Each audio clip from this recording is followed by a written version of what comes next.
After 17 years of absence in a foreign land, he finally returned to Korea. Before him lay a scene shrouded in mist with a cold, desolate building standing as a witness to the buried past. This was not just a return, but the beginning of a journey of revenge and uncovering the truth where all painful memories would be unearthed from the very start. Before him were two urns of ashes, the last remains of his parents, Haejeong and Sunyeok. The silence in the funeral hall made time seem to stand still while the pain silently gnawed at his heart. This was not just a farewell, but the start of a vow. Those responsible for this tragedy would have to pay. The young man stood silently before the memorial portrait, his eyes firm but filled with pain. After 17 years, he had returned, not to lament, but to begin a journey of revenge. The cold question slipped out from the smiling lips: what is the value of a life? To him, it was no longer sacred, but merely the beginning of a plan calculated long ago. Fear filled the eyes of the child, a suffocating feeling when caught between life and death, when everything familiar suddenly vanished. The violent storm that night was like a fateful verdict. 17 years ago, at 10:32 p.m., the boy was swept into tragedy in the sea as the giant ship rocked in a lightning bolt that tore through the sky. In the raging sea, the boy panicked, struggling in the freezing water, desperately calling out for his parents in vain, a heart-wrenching scream amidst the fateful storm. Thunder tore through the night sky, lightning flashed across the rain like a foreboding omen of the disaster that had befallen the boy's life. In the torrential rain amidst the dark ocean, the boy helplessly screamed for his parents, his cry echoing through the storm like it was tearing apart his heart, but all that was met was an endless, cold emptiness. Despite the huge waves and the roaring storm, the boy swam frantically in desperation, his eyes gleaming with a desperate determination, as if he would not give up hope of finding his family again as long as he had a breath left. Amidst the white veil of rain, the boy froze upon seeing a dark figure drifting limply ahead. His heart was as if gripped by extreme fear, knowing that this could be a truth he never wanted to face. The boy struggled in the icy water, crying out for his mother in despair as his trembling hand reached out to the familiar hair, a fragile hope amidst the nightmare that was engulfing everything. Within the swirling, violent waters, the boy clung to his mother's lifeless body. Between the darkness and the stormy sky, the pain was evident on his young face as he touched his beloved parent for the last time. Amidst the raging storm, the boy, having just escaped the water, trembled as he clung to the black rock, his panicked and painful eyes gazing towards the dark sky where his family had just vanished forever. A desperate cry tore through the stormy rain. The boy, with eyes full of panic, reached out to grab his mother, but a violent wave suddenly swept in, pulling him away, completely separating him from his loved one in the nightmare of the sea at night. The small body sank gradually into the cold depths of the sea, his eyes still wide with utmost fear, unable to close. The boy struggled in vain in the deep water, as if still holding on to the hope of finding the embrace of his parents who had forever departed. In a moment of life and death, the boy endured the cruel sensation of suffocation. Despite being surrounded by despair, his eyes burst with life. He had to resurface, had to keep living, even if there was only a glimmer of hope left. In the cold, dark heart of the ocean, the boy struggled among the sinking bodies, his small hands reaching up in despair, as if fighting against a cruel fate. Life was now just a faint light above him. Small air bubbles slowly rose in the deep water, drawing the gaze towards the faint light above, where the hope of survival seemed to be fading away.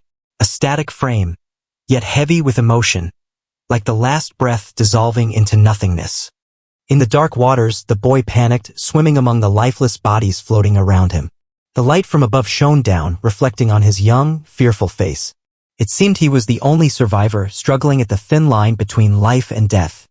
In the deep, cold waters, the body of a man drifted silently, his face smeared with blood, still holding a strange smile, as if carrying a secret he never got to reveal.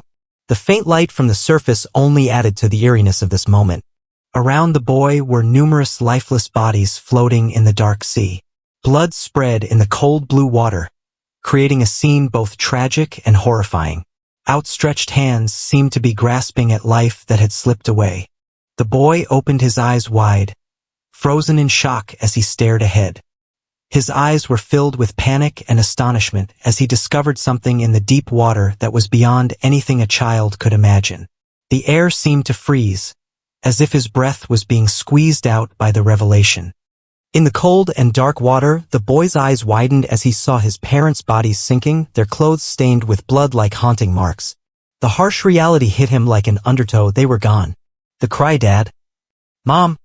was choked back in despair, buried deep beneath the ocean of memories. The boy stretched out his hand in desperation in the cold heart of the ocean, his panic-stricken eyes clinging to a final glimmer of hope amidst the water that was squeezing the life out of him. There were no more calls, just fear and the instinct to survive, driving him toward the distant surface. Just as the boy was about to exhaust his last strength, a man emerged from the rain and the raging waves, grabbed the boy tightly and shouted loudly, "Calm down, Taeha." The intensity in his voice and the firm grip pulled the boy back from the brink of death. In the midst of the fierce storm, the man reassured the boy, his eyes firm and full of life. "Good, you're still moving, aren't you?" Amidst the swirling waves, his voice was a lifeline, pulling Taeha out of fear and despair. Taeha looked up in panic through the pouring rain, his shaking voice calling out in desperation, "Grandpa." The horror was evident in the boy's eyes as his fragile life seemed to be drowning in the stormy sea and sky. Chairman Jin Seok, now 72 years old, despite the rain, wind, and raging sea, clung to hope with determination. In the midst of danger, he raised his head, silently thanking heaven, for at least it seemed that fate had not yet turned its back on them.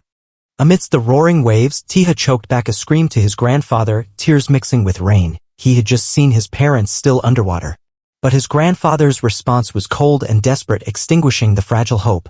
He knew it was too late to turn back. In the chaotic sea and sky, Jin Seok gripped Taeha's shoulder tightly, his eyes piercing through the rain like a knife. With a gravity he had never shown before, he told his grandson to listen carefully, for what he was about to say would change Taeha's life forever. Taeha was taken aback by his grandfather's words amidst the rushing water. Though his heart was filled with pain, Jin Seok entrusted him with a sacred wish. Taeha was to be the future heir of Cheonggu.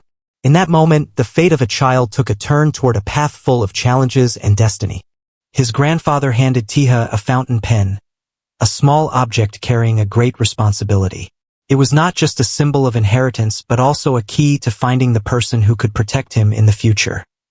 Lawyer Kim In-soo. Amidst the raging waves, a glimmer of hope was passed on. In the pouring rain, his grandfather tried to convey his final message to Taeha, not to trust anyone and to go to a secret place as soon as he set foot in Korea. But the sentence was cut off by a fateful wave. Taeha could only scream out in panic, "Grandpa." Amidst the raging storm and rising water, Taeha cried out in despair, begging his grandfather to save his parents first. His eyes were filled with tears, staring into the dark water where his parents were still sinking, his young heart shattering with helplessness and fear. Jin Seok silently clenched his fist, his body drenched in water and blood amidst the raging storm. Though his body was severely injured, his eyes still showed determination and deep sorrow as he was forced to make an irreversible decision. Taeha's eyes widened in horror, tears indistinguishable from rainwater. He stammered out a choked, "Grandpa," as if he couldn't believe what was happening before his eyes, a terrible premonition tearing apart his young heart.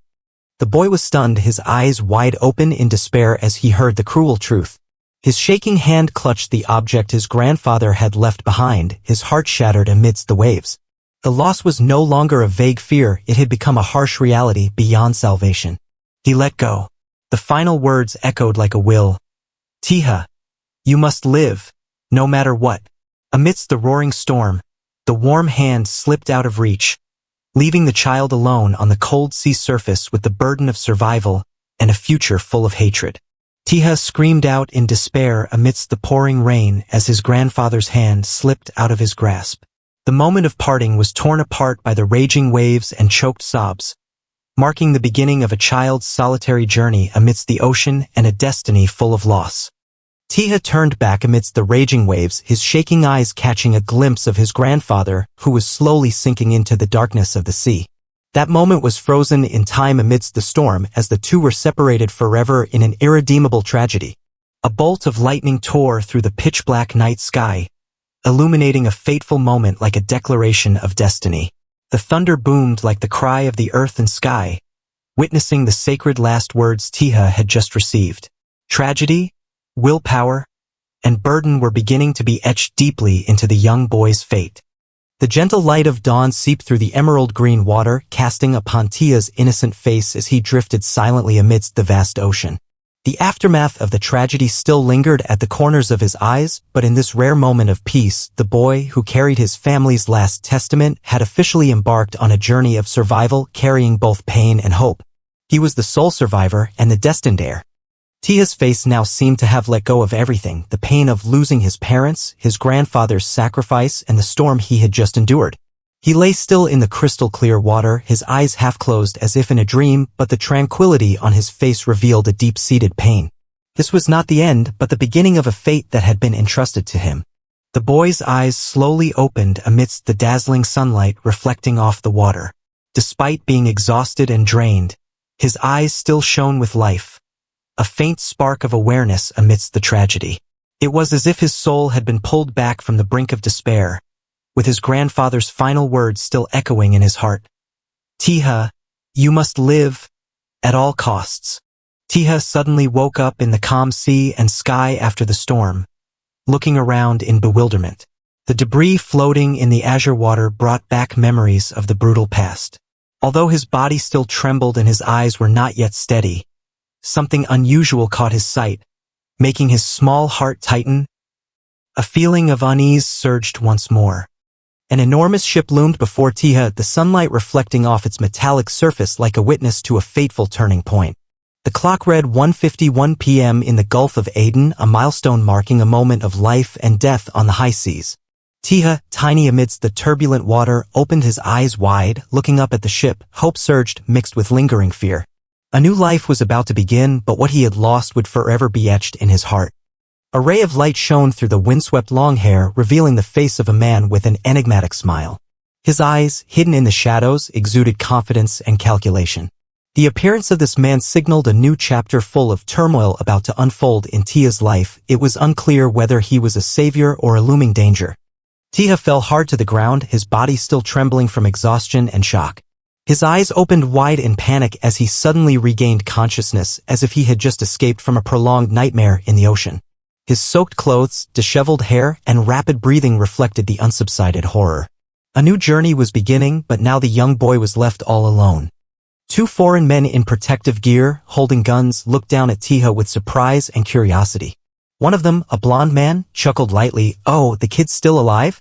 Meanwhile, the clear blue sky and the containers in the background painted a clear picture. Taeha had been rescued onto a cargo ship, but this place didn't seem entirely safe. The atmosphere was both relieved and uneasy because from the looks and weapons of these men, things were only just beginning. The blond man immediately turned around and shouted loudly, informing his superior, "Capo. The kid's awake. He's not dead." His eyes widened in a mix of surprise and urgency, signaling that Taeha's survival was unexpected. The clear blue sky in the background contrasted sharply with the chaos they had just experienced, highlighting this moment of life and death. It seemed that Taeha's awakening would trigger new turmoil. As Taeha regained consciousness, he found himself face to face with a tall man holding a gun, making him jump in alertness. A strange but logical thought crossed his mind. Is he Italian? Perhaps because of the man's accent, appearance, or how the others addressed him as capo, a term commonly used in the Italian mafia. A sense of danger loomed, but Taeha tried to remain calm to assess the situation. The blond man turned around again, shouting "Capo" with urgency as if to report something important to their leader. The seriousness in his eyes and voice indicated that the situation had gone beyond expectations, especially since the boy they thought was dead had survived. The atmosphere on the ship's deck was tense, with all eyes focused on Capo, the powerful figure who had yet to reveal himself. A voice boomed from above, "Come here." The man known as Capo had finally spoken.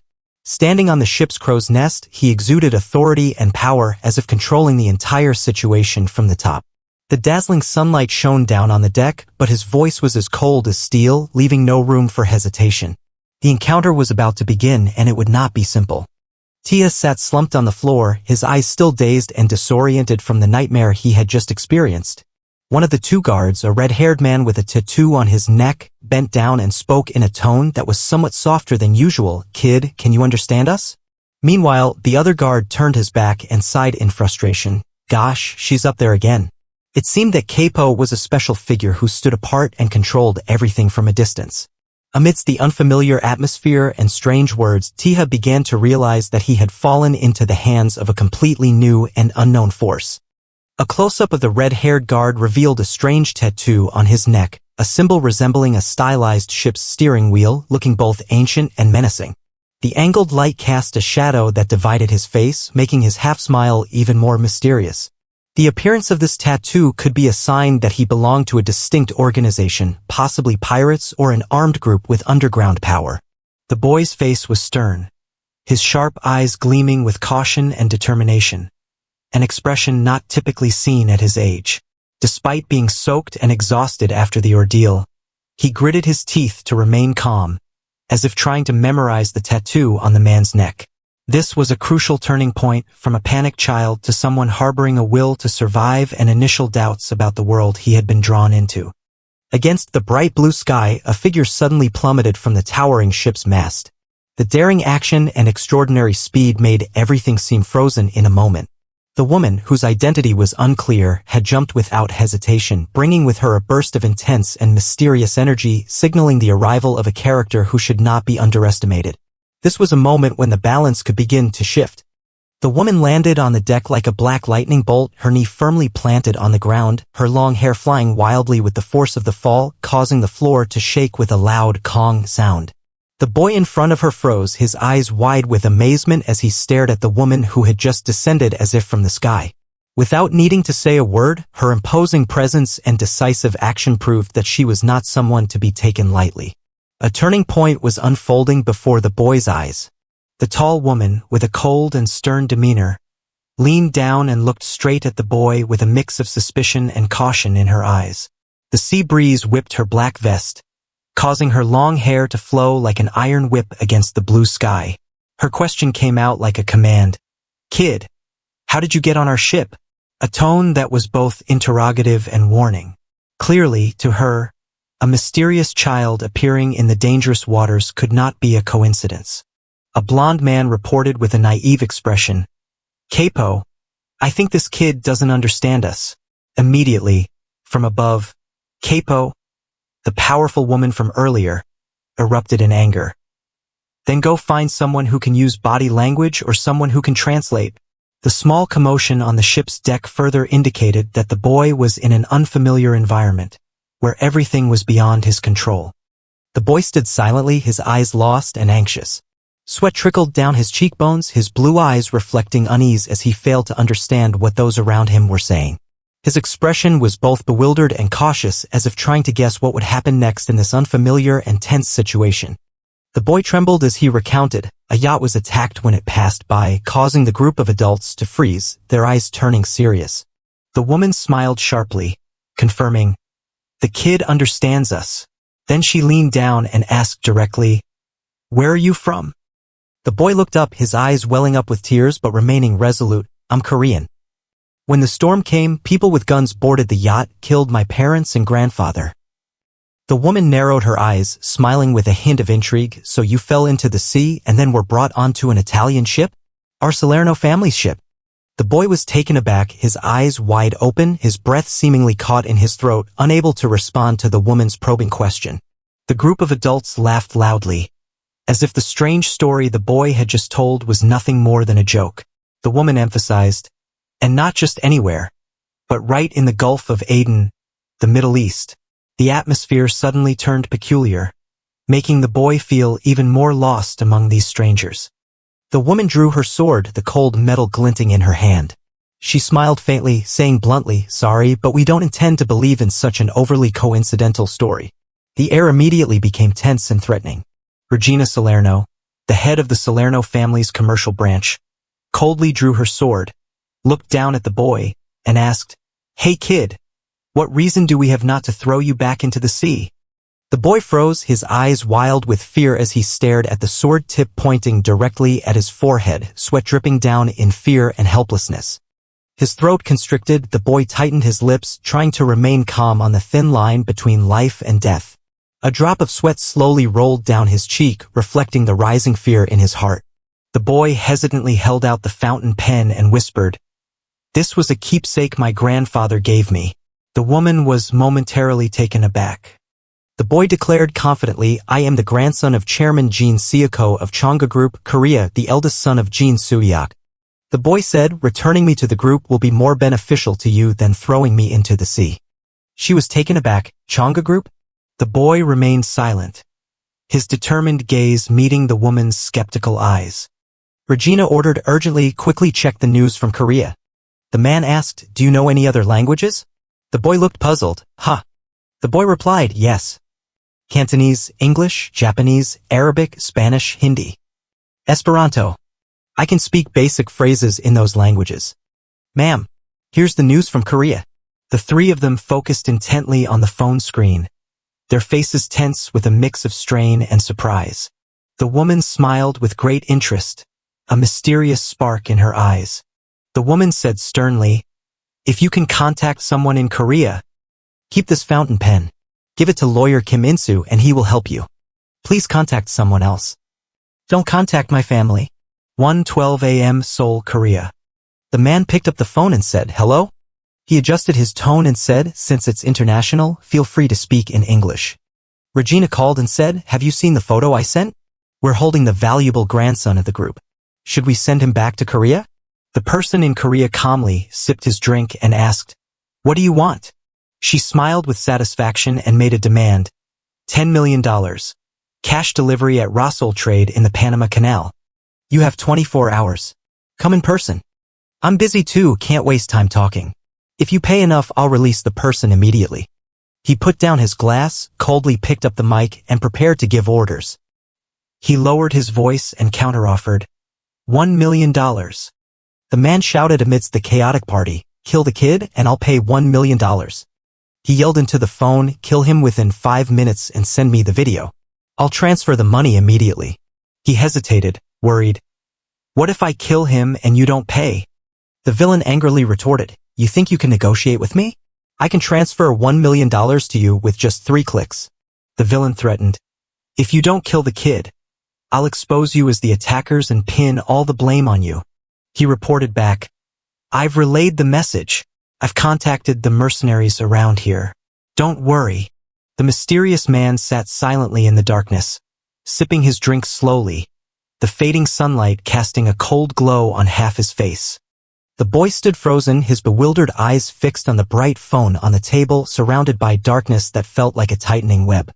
The boy's trembling eyes reflected extreme fear as he faced a truth he couldn't bear. The boy muttered softly, his gaze shifting from fear to calmness, as if he had understood the situation he was facing. The woman declared coldly, her eyes sharp as a knife, I've got no more reason to keep you alive. The boy trembled, fell to his knees and begged, please, spare me. The boy stared intently, his voice lowering, do you know what that means? From the start, they planned to kill you to seize power. In my world, this is all too familiar. The boy's shocked and panicked expression as the harsh truth hit him. The group jeered, surrounding the trembling boy in the room, heightening the tense and desperate atmosphere. The boy's legs trembled violently, unable to stand steadily due to extreme fear. The boy gripped the pen tightly, his hand shaking but his eyes burning with determination. A subordinate rushed in, alerting, Capo, we've got an attacker, causing chaos in the room. The subordinate shouted, 3 speedboats and an armed helicopter. All are armed. Armed helicopter? Is it Interpol? No, they're not responding to radio calls. They're ignoring radio calls? Who's crazy enough to do that? She turned back to the child with a cold gaze, her face tense due to the unexpected situation. She gritted her teeth, suspecting that the Korean was searching for the child from the previous call. The boy bravely stabbed the pen into his hand to create an escape opportunity. All 3 were stunned by the boy's bold action. The boy trembled but stood firm, declaring, killing me is pointless now.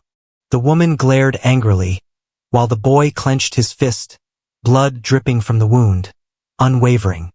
The boy held out his bloody fist with a determined gaze, accept me. As long as I have the power to avenge, I'll be loyal forever. Salerno's tattoo. When did this kid see it? She burst out laughing at the boy's request, her eyes full of contempt. She joyfully ordered a party to be held while the boy stood silently, his hands still bleeding.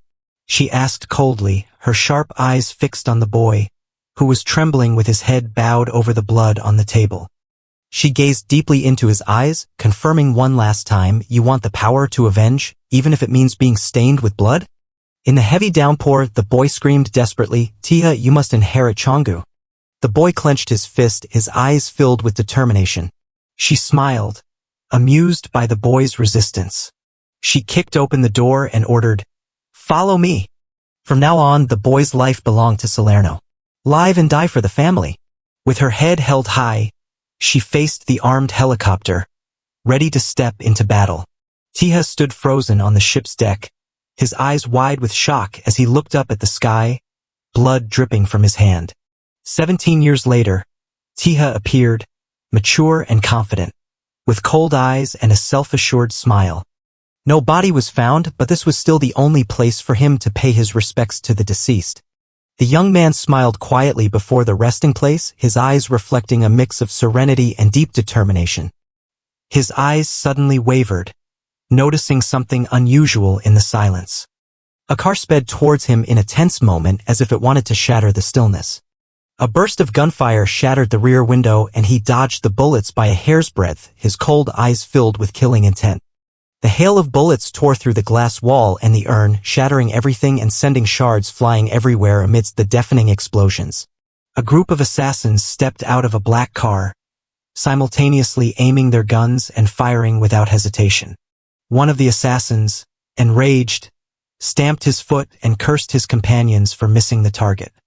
Lee Jang-gu, the security manager of the Changgu Group, ordered a search for the CEO. Lee Jang-gu was furious, unable to believe that someone dared to kidnap the CEO of the Changgu Group and expected to survive. A subordinate reported that they had found the suspect's car, just as manager Lee Jang-gu had described. The people from Changgu emphasized, "We must ensure the CEO's absolute safety." A violent explosion destroyed both the car and the surrounding area. Blood splattered behind the manager as one of his subordinates was killed right in front of him. The man in green descended from the sky, swinging his sword with both hands, blood splattering everywhere across the battlefield. The Changgu manager stood stunned, looking down at the deep gash in his abdomen, his face filled with outrage. The manager panicked, realizing that his bulletproof vest couldn't withstand the previous blow. An enraged attacker charged forward, cursing his opponent for being cowardly. The young man turned around coldly and retorted, "It's not your turn to judge." The young man unleashed a powerful spinning kick to his opponent's back, a swift counterattack that caught the enemy off guard. A deadly hook sent blood spraying as the opponent crashed to the ground midair. Empty eyes, blood stained behind. He had realized his impending death. Covered in blood, he stood silently in the night. He had completed his revenge. With a calm expression still stained with blood, his revenge was complete. Leaving the flames behind, he walked away without looking back. He got into the car, the flames and black smoke still swirling behind him. He opened the paper bag, his cold eyes filled with calculation, his cheeks still smeared with dried blood. He stepped out of the car, carrying the paper bag, and walked resolutely across the empty parking lot. The bound man trembled, begging for mercy, while Taeha coldly opened the trunk, his eyes showing no hesitation. Kim In-soo, the former lawyer of Changgu Electronics, frantically justified that he was just following orders. Taeha opened the trunk, revealing a mysterious golden armor inside. Money scattered around the figure amidst desperate screams. $1 million. CEO. He smiled coldly under the light shining on his blood-stained face. The money promised 17 years ago seems to be overdue. The man stuttered in panic. Damn it, $1 million. A cold voice echoed through the microphone. The metal lighter opened with a click, a cold light flickering in the sleeve of his vest. The blue flame reflected on the vest fabric, creating a tense atmosphere before the impending action. The lighter's flame illuminated the frightened man's face, his words revealing a revenge predetermined by the past. He coldly raised his hand, the flame from the lighter surging. The end was near. The lawyer screamed in despair as the flames consumed his body amidst the pile of money. Taeha walked through the burning flames, his expressionless eyes watching his enemy scream in agony. Taeha stood before the burning car, smiling lightly as if he had finally shed his burden. Taeha lit a cigarette, whispering his name and his parents, his eyes filled with a vengeful emotion. Taeha bowed his head, the flame of the lighter whispering, "Sorry for being late." Black smoke swirls up to the sky, ashes fluttering under the sunlight piercing through the clouds, a conclusion both tragic and serene. Taking slow steps among the corpses and smoke, he takes a drag on a cigarette, his eyes calm amidst the bloody hell. A peaceful morning in the neighborhood with a clear blue sky, modern buildings and puppy pet stores lining the street, marking the beginning of a seemingly ordinary day. The male protagonist appears, his face cold, wearing a black mask, his sharp and focused eyes fixed ahead as he rushes in at high speed, a sign that a tense confrontation is about to unfold. Two men in suits, armed and shouting in anger upon discovering the protagonist's intrusion. One yells, "You maniac! Who do you think this is?" And the other orders, "Kill him." The scene instantly turns fiery and dangerous. The protagonist charges between the two bodyguards, delivering a fatal blow in an instant, blood splattering everywhere, leaving no chance for resistance. The protagonist's cold gaze cuts through the blood, reflecting his resolute and calm demeanor amidst the chaos. The protagonist walks coldly among the dead bodies, his hands still clenched around the bloody knife, his figure exuding an aura of an unstoppable avenger. The protagonist approaches an employee wearing protective clothing, who is frightened and sitting on the floor, blood still on the table and file cabinets, the atmosphere tense and suffocating. The man in a blue shirt, his face panic-stricken, sweating profusely, looks up trembling and stammers, Who sent you?" Fear evident in his eyes. The man shouts in desperation, trying to warn, "You don't know who we work for. It's Chonggu, you fool." He continues to threaten, "Do you think you'll be safe after this?" Attempting to salvage the situation by mentioning the power behind them. The young man calmly wipes the blood off his knife, his eyes cold and indifferent, reminding Holdings, a private security company hired by Chonggu. His statement clearly shows that he is fully informed and unafraid of the power behind them. The man tries to remain calm, revealing, "Our task is to protect the secrets of Chonggu's directors and key executives outside work hours, especially in the Gangbok area. Most of their time outside of protection duties is spent monitoring the private lives of those who oppose Chonggu, including journalists and whistleblowers. They carry out kidnappings, assaults, murders, and other violent acts under contract, essentially functioning as a professional criminal organization." The two bound individuals struggle to break free, making desperate, futile attempts to resist. The masked man stands coldly, throwing the knife to the ground in front of the two bound hostages, his gaze full of menace. He orders the three hostages to leave and warns that no one is to reveal that they saw him. A flash of red against a white background signals the sudden appearance of a new character. The three bound individuals, now freed, sit stunned around the fallen knife on the floor, still shaken by what just happened. An elderly man, knife in hand, approaches the masked young man, his eyes hesitant as if contemplating something, suddenly heightening the tension. The elderly man shouts thanks as he makes a hasty escape, but his rushed action draws the attention of the captors, catching the masked young man off guard and prompting one of the henchmen to shout in response to the chaos. The white-haired young man turns back upon hearing the shout, "Hui," his face bruised and his eyes full of anger. The man in a blue shirt frantically asks if the attacker is a relative of the victims amidst the scene of death and bloodshed in the office. The masked man makes a phone call, stating that it's hard to talk with the others still there. He requests the schedule of high-ranking executives for the week, emphasizing that emergency meeting directive number 1 has been issued. The panicked man refuses to disclose information, fearing he will be killed along with his family if he talks. He threatens to gouge out the other's eyes if he doesn't confess, asking him to raise his hand if he wants to talk. The building screen displays news that the Chonggu Elephants team has made it to the Korean series finals for the 12th consecutive time. A group of homeless people gather to eat on the stairs in the morning light, surrounded by trash, empty bottles, and posters stuck to the wall. A dead cockroach lies on its back on the tile floor, surrounded by scattered leaflets in the daylight. A man steps on the dead cockroach, crushing it underfoot. The protagonist contemplates smoking Korean cigarettes instead of cigars because cigars would be too conspicuous in the crowd. A city traffic scene with the sound of car horns. He has returned to Korea after a long absence. But this country has gone mad. The president addresses the public, promising benefits for all citizens, a populist promise amidst social chaos and contradictions. The president declares strongly to the nation, vowing to use all constitutional powers to wage war against crime and violence, a resolute political promise amidst social turmoil. While passionately declaring the eradication of crime, the president faces the very reality he denies. The president, who had declared war on criminal organizations, is assassinated shortly after his speech. The year 1990 closes a term in blood, warning that the war against the darkness is not won by mere rhetoric.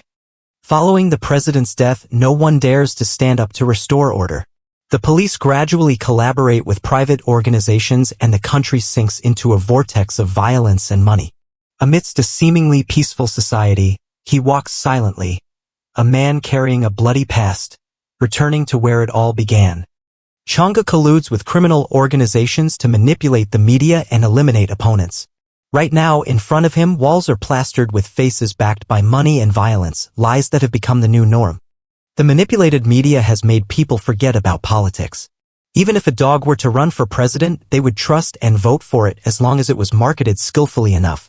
Among the flashy skyscrapers, the ramshackle slums sit next to them like a deliberately forgotten stain. Yet, people still believe that Cheonggu is a corporation of the people. A blind faith amidst a harsh reality of polarization. The young man steps through the glass door, his eyes cold and his demeanor calm, as if he is familiar with every false mask in the society, a tranquil presence carrying an impending storm. He walks into the convenience store, greeted with a casual, everyday smile. But no one knows that the person who just passed the counter is the epicenter of an impending wave that will sweep away this artificial order. With a cold expression, he hands over money to the counter staff, requesting a pack of cigarettes. Not just any cigarettes, but a specific kind, potentially a sign of a much larger plan. The counter staff looks at the young man handing over the money, a dubious expression on his face. He can't understand why the request is so peculiar, but still tries to serve, showing the growing strangeness in the air. His cold eyes light up in the space with a serious and confident air, as if nothing around him can throw him off course. Both of them hand over money almost simultaneously, their eyes meeting in surprise and challenge. The seemingly harmless competition inadvertently reveals a deep, unexplained connection between the two mysterious men. The air between them suddenly becomes as tense as a bowstring. Their eyes lock, the tension silently enveloping the surrounding space. There are no words, just a silent confrontation between the two men, each holding a secret yet to be revealed. They stand still, but inside they are calculating wordlessly. The female staff member smiles awkwardly, slightly nervous as she informs the customer. This scene contrasts sharply with the tension and danger enveloping the space, where difficult decisions and dark secrets remain unexposed. His sigh seems to shatter the air around him, revealing the frustration and tension weighing heavily on his shoulders. In a world full of schemes and crime, one cannot simply overlook things, and those decisions are still waiting to be made. Despite being the first to arrive and clearly not lacking money, he voluntarily yields to someone else. Not because he is weak, but simply because trivial things are not worth occupying the mind of someone with much larger plans. He smiles smugly, thinking he has just won a small victory. But he doesn't know that what he has just been given is just a cigarette, not worth bothering about in the game the other person is quietly setting up. As soon as he steps out the door, he is blocked. A cold, black-clad man stands in his way, his tone polite but his eyes as sharp as a knife, signaling the start of an unfriendly conversation. Everything is part of his plan. He smiles faintly, extending his hand with a courteous gesture but unable to hide the calculation in his eyes. A seemingly harmless suggestion, just one cigarette, is a way for him to probe the other person's reaction. Every step, every word is carefully considered like a chess piece on a large board. The young man in a brown jacket bursts out laughing, half joking and half challenging. The response seems casual, but his eyes contain a hint of vigilance, as if he is testing the other person's reaction. In an unofficial contest, every word can be a subtle attack. The protagonist flashes a vague smile, his tone indifferent but not lacking in charm. He says he bought cigarettes just to try once, but his sharp eyes and confident demeanor make it hard to believe his words. The scene shows the man lightly waving his hand, a confident gesture, his face elated without hiding it. He steps out of the store as if everything is under his control, carrying an unpredictable and captivating attitude. He gently takes out a cigarette, his cold eye scanning it. A fleeting question, do you remember this tasteless thing? He stands watching the receding back, his tone casual but full of hidden meaning. You'll get caught smoking here. Remember to use the smoking room. A light warning, but it makes the other person pause for a moment. After 17 years of navigating the mafia world, he no longer needs anyone to teach him how to hold his head high or how to hold a cigarette to show others. This is someone you don't mess with. With just one glance, he can gauge the other person's position in the power hierarchy. 17 years have not dulled this instinct but made it sharper. The other man just stands there, saying nothing, but the pressure he emits makes the person facing him feel a chill. Experience tells him that this person is not an amateur. In that brief moment, he silently compared the other person to the monsters he had faced in a foreign land. A question flashed in his mind. Could it be that in South Korea, talented and formidable individuals are so easily encountered? He turned his head slightly, his eyes cold but with a hint of interest. After many years in the underworld, it was rare for anyone to make him turn back. But this time, things seemed to be getting interesting. As the setting sun cast a fiery glow over the room, a man in a yellow jacket silently stepped through the splattered blood. Bodies were scattered everywhere, and the stench of gunpowder and charred flesh filled the air. Without hesitation, he calmly moved forward as if this were just another ordinary day in the world of a cold-blooded killer. He stood amidst the chaos, a cigarette dangling from his lips, his cold eyes piercing through the hazy smoke.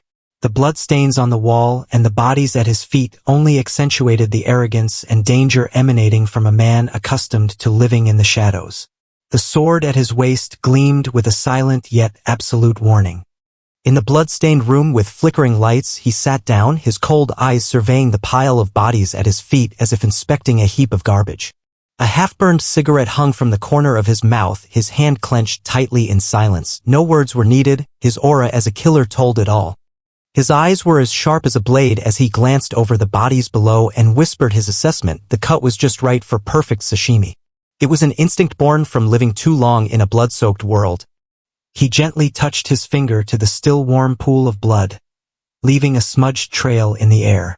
No words were necessary. That single gesture was enough to confirm that he was no stranger to the stench of death. Amidst the blood-stained room, he slowly pressed the phone to his ear, his voice as calm as if he had just woken up on a peaceful morning. Yes, it's me. The simple statement made everything around him colder than the corpses at his feet. While bodies still lay scattered at his feet, he stepped out of the blood-soaked room, nonchalantly holding the phone to his ear. His voice carried a hint of irritation. What's going on? I told you not to call at this hour. The person on the other end reminded him of a meeting, but his expression remained unconcerned, as if there were no boundary between killing and everyday work. He coldly issued an order over the phone, his eyes still indifferent amidst the bloody scene. No hesitation, no wavering, just a decisive, postpone it. For him, all schedules were flexible except for the purges.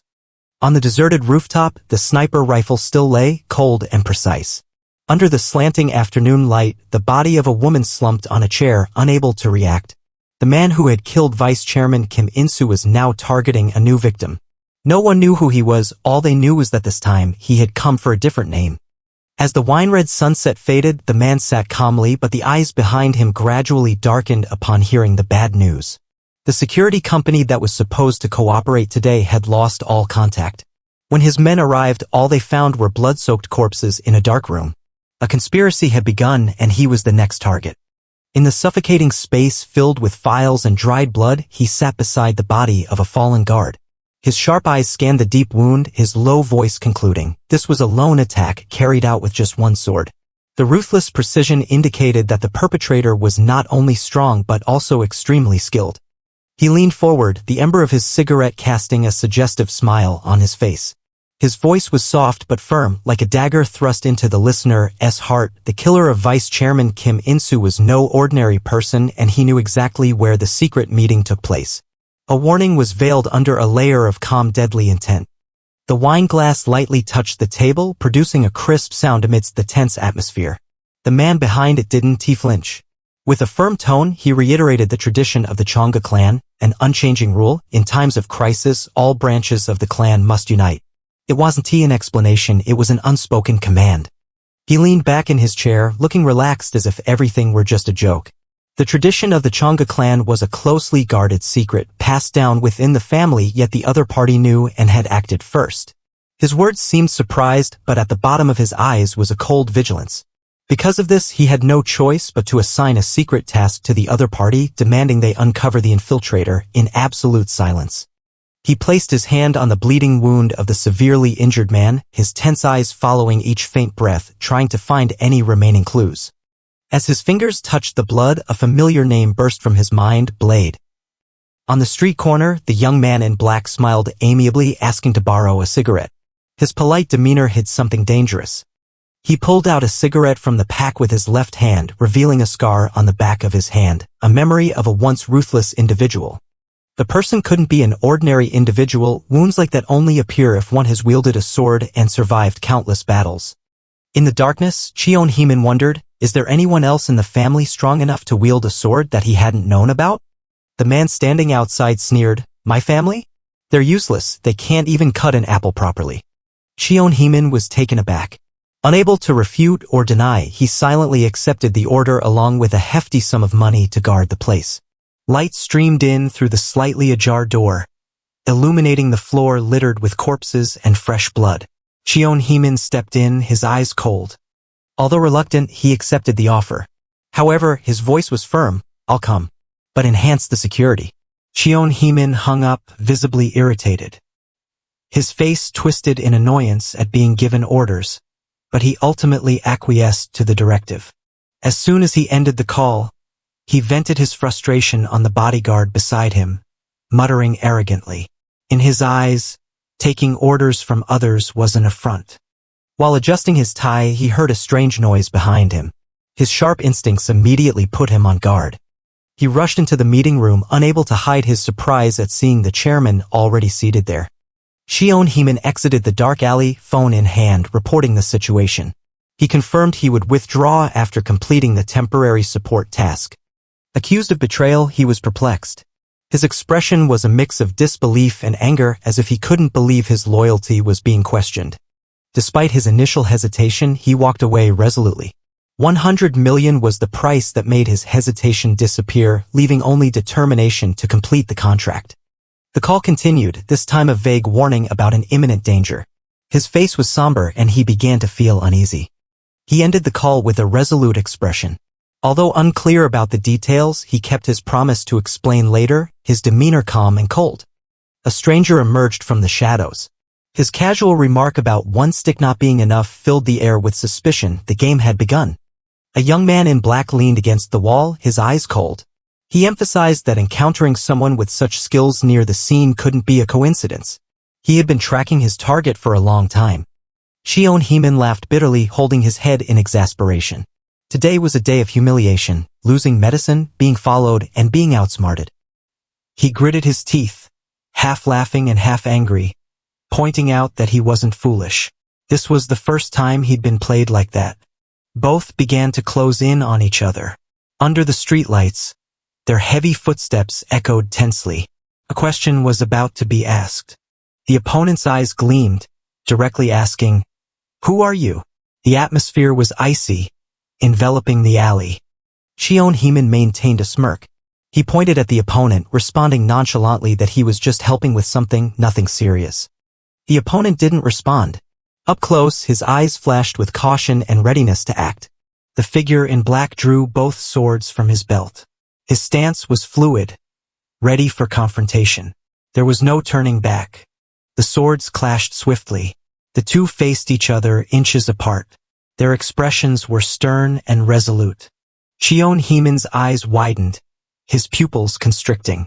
He was taken aback by the opponent's reaction and strength. His eyes opened wide, flashing with utter astonishment. In that moment, all calculations vanished, leaving only instinctive caution against a completely unexpected opponent. The cold blade tore through the air, descending like a whirlwind. He gritted his teeth, enduring the slashes that cut through his flesh, but his eyes never wavered. The real battle had begun. Both swung their swords in a fateful moment. One leapt down from the sky like a thunderbolt. The other looked up, countering with a decisive slash. The swords intersected, sparks flying in the dark night, marking the beginning of a merciless battle. He gripped the hilt tightly, his eyes tense but unwavering. Under the fluttering cloak was the determination of someone who refused to lose. He had to win this battle. The sword sliced through the wind, carrying condensed murderous intent. A slash without hesitation, enough to make the enemy hear only the whistling wind before being swept into a cold steel storm. The blade sliced past the wall, leaving a long, brutal scar. He leapt up, his survival instincts kicking in, narrowly avoiding the attack in a hair's breadth between life and death. As soon as he dodged, he counterattacked with a surprise move. Metal pipes shot out from his hand like rain, tearing through the air towards his opponent, his eyes showing no hesitation. He leaned to dodge the attack by a hair's breadth, but what fell before him left him stunned. The steel pipe had been cut. He didn't even notice when. His face stiffened, his eyes reflecting the sharpness of a silent slash. The deserted alley was filled with the remnants of the battle, but the enemy had vanished without a trace. His suspicious gaze swept through the darkness. Where did he go? Under the dim light, he bent down, panting heavily, with cold sweat soaking his forehead. His unfocused eyes looked down at something protruding from the ground. That was wriggling. Both of them charged down like two sharp blades tearing through the night, each landing a fatal blow, as if by unspoken agreement, striking at the very line between life and death. In the moment the blade was about to strike, his eyes blazed with a mixture of shocking killing intent and anger. Although he had just escaped danger, he still managed a defiant smile, the kind of smile that someone who knows they are always living on the edge of misfortune and death would make. Under the cold, blue moonlight, he stood still, his hand tightly gripping the hilt of his sword, his eyes following the figure of the strange person who was hovering in midair, a creature that didn't belong to this world. A nagging question echoed in his mind. Why did those monsters keep targeting people like him? The assassin swooped down like a ghost, his sword clutched tightly in hand, ready to strike a fatal blow. The young man below remained oblivious, unaware that death was closing in right behind him. Recognizing the danger closing in from behind, he gritted his teeth and cursed, his hand clenching the hilt of his sword. There was no retreat. The battle had officially begun. He swooped down from above like an arrow released from a bow, swinging his sword forcefully to finish off his opponent. But the black-clad man reacted just in time, dodging the attack in an instant and sliding across the dangerous ground. The attack from above descended like a scythe of death, but the black-clad figure managed to twist his body to avoid it, then flipped backward and slid along the ground, driven by momentum. The situation was becoming increasingly tense. Blood still flowed from the wound on his chest, his body crumpled to the ground, devoid of any strength to resist. The man in the black vest turned, drew a knife, and walked away with a cold demeanor, not bothering to look back. He turned his head, his cold eyes revealing a hint of caution. His voice was not loud, but it was enough to serve as a warning. It was better for the person facing him to be cautious with their next actions. He glanced at the corpse lying motionless in the dark alley, his eyes gradually growing colder. The unusual nature of the incident made him unable to consider it just an ordinary accident. Although blood still stained his collar, he smiled defiantly. His hoarse voice rose like a warning that he was not dead yet, and revenge might have just begun. He turned away, his voice as cold as tempered steel on a dark night. For him, rules were not meant to be compromised. They were for survival and for eliminating the right targets. His eyes were as sharp as a razor, and his voice rang out like an absolute command. There would be no pursuit, no interference. Cross the boundary just once more, and the price to pay would be one's life. Lying limp in the darkness, he still couldn't understand that this time being spared was the final warning. He lowered his head, his eyes quiet but not hiding a cold undertone as he uttered a phrase, as if the debt of life and death was just the price of a cigarette. Lying in a pool of cold blood, he slightly curled his lips in a sarcastic smile, exchanging a cigarette for his life. The profit was too bitter. Under the cold moonlight, The final words echoed between the concrete walls. The value of a human life, cheap to the point of being heartbreaking. The car sped through the night, cutting across the chaos behind it. One survivor, one left behind, and a warning that might not be the last. Blood seeped through his fingers, but his eyes remained cold. The wound wasn't deep, and the mission wasn't over yet. Despite the blood still flowing, he gripped the steering wheel tightly. Pain was pushed aside. As long as he could move, he wouldn't stop. His blood-stained fingers gripped the steering wheel tightly, his eyes fixed on the road ahead for the final stretch. The revenge that had been brewing for 17 years was finally about to begin. Though the blood hadn't stopped flowing, his gaze didn't waver. The clock was ticking down, and he knew that in just 32 minutes, everything would be over. Blood splattered everywhere, his eyes wide with panic. There was no warning, no chance to resist. Death came like a blade tearing through the silence.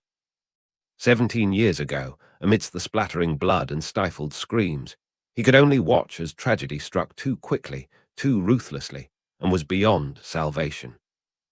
Amidst the blood-soaked scene, his mother's desperate scream was the last shield protecting Taeha's innocent eyes, but the memory had already etched deeply into the depths of his mind. In that tragic moment, Taeha broke free from his mother's arms, his cry of "Dad" tearing through the night, as if trying to cling to something that had already slipped away forever. In the room reeking of blood and gunpowder, the young Taeha stood frozen, witnessing his father shielding him, facing the enemy's gun. CEO Jin Sunyeok, his face smeared with blood, shouted in the midst of chaos, his final words before fate swept everything away. Under the pouring rain and the echoes of gunfire from behind, Taeha was dragged away in despair, his young heart unable to accept the permanent separation. The scream that tore through the night made both of them freeze for a brief moment, but it was enough for the horror to be deeply etched into Taeha's memory forever. The masked men retreated in chaos, leaving behind screams, bloodshed, and a child with memories that could never be erased. The young boy trembled, calling out for his mother in the pouring rain, his innocent heart not fully understanding the tragedy, but the fear had already seeped into his very bones. His mother bent down, her eyes stern as she instructed him in the pouring rain, placing all hope of survival on the young boy. She smiled one last time, hiding her despair behind gentle eyes, entrusting her child with the most sacred command: to live. In the dark moment, a brutal command rang out. The perpetrator didn't need a reason, just corpses and explosions. The young boy was stunned in the midst of the chaotic storm. The thing that dazed him the most was his mother tongue. The soldier didn't hesitate, raising the gun barrel. The cold reflection in the red lens signaled a shot that would end everything. She screamed in despair, her eyes blazing with urgency, urging the young boy to escape before it was too late. Taeha ran with his head down along the train corridor amidst the heavy rain, his heart weighed down by the shout behind him and the fear in front of him. Taeha looked back in the downpour, his panic-stricken face shouting desperately in vain, knowing that no one could answer him at that moment. With a bitter throat and tears mixed with the rain, Taeha kept running, as if he could leave the tragedy behind. In the midst of the violent storm, the train shook violently, as if it was about to sink into hell along with the secrets that had yet to be revealed. A deafening explosion tore through the rain curtain, and flames engulfed the train, completing the cold-blooded purge. Amidst the heavy rain, a lifeboat drifted quietly away from the smoldering wreckage, the only fragile life left after the night of slaughter. In the darkness of an isolated mansion, the Chung family gathered with a chilly and calculating atmosphere. Jin Juhi, the eldest daughter, with a sharp gaze behind her wine glass, was the first to raise questions about the death of director Kim In-soo. Jin Jae-song, the second son, casually joked about the chaotic private life of the deceased as if it were just a dinner topic. When the dinner table turned into a battlefield of words, Criticisms were aimed directly at private lifestyles, exposing the shameless nature of each person. Jin Jongwon, the youngest son, was not concerned with tragedy or morality. He was only interested in the remaining shares. A hand slammed on the table among those who were jesting, signaling the arrival of someone who would disrupt all compromises within this powerful family. In the quiet mansion, the secret family meeting began with a cold, silent word. No one dared to speak when the one who truly held power spoke.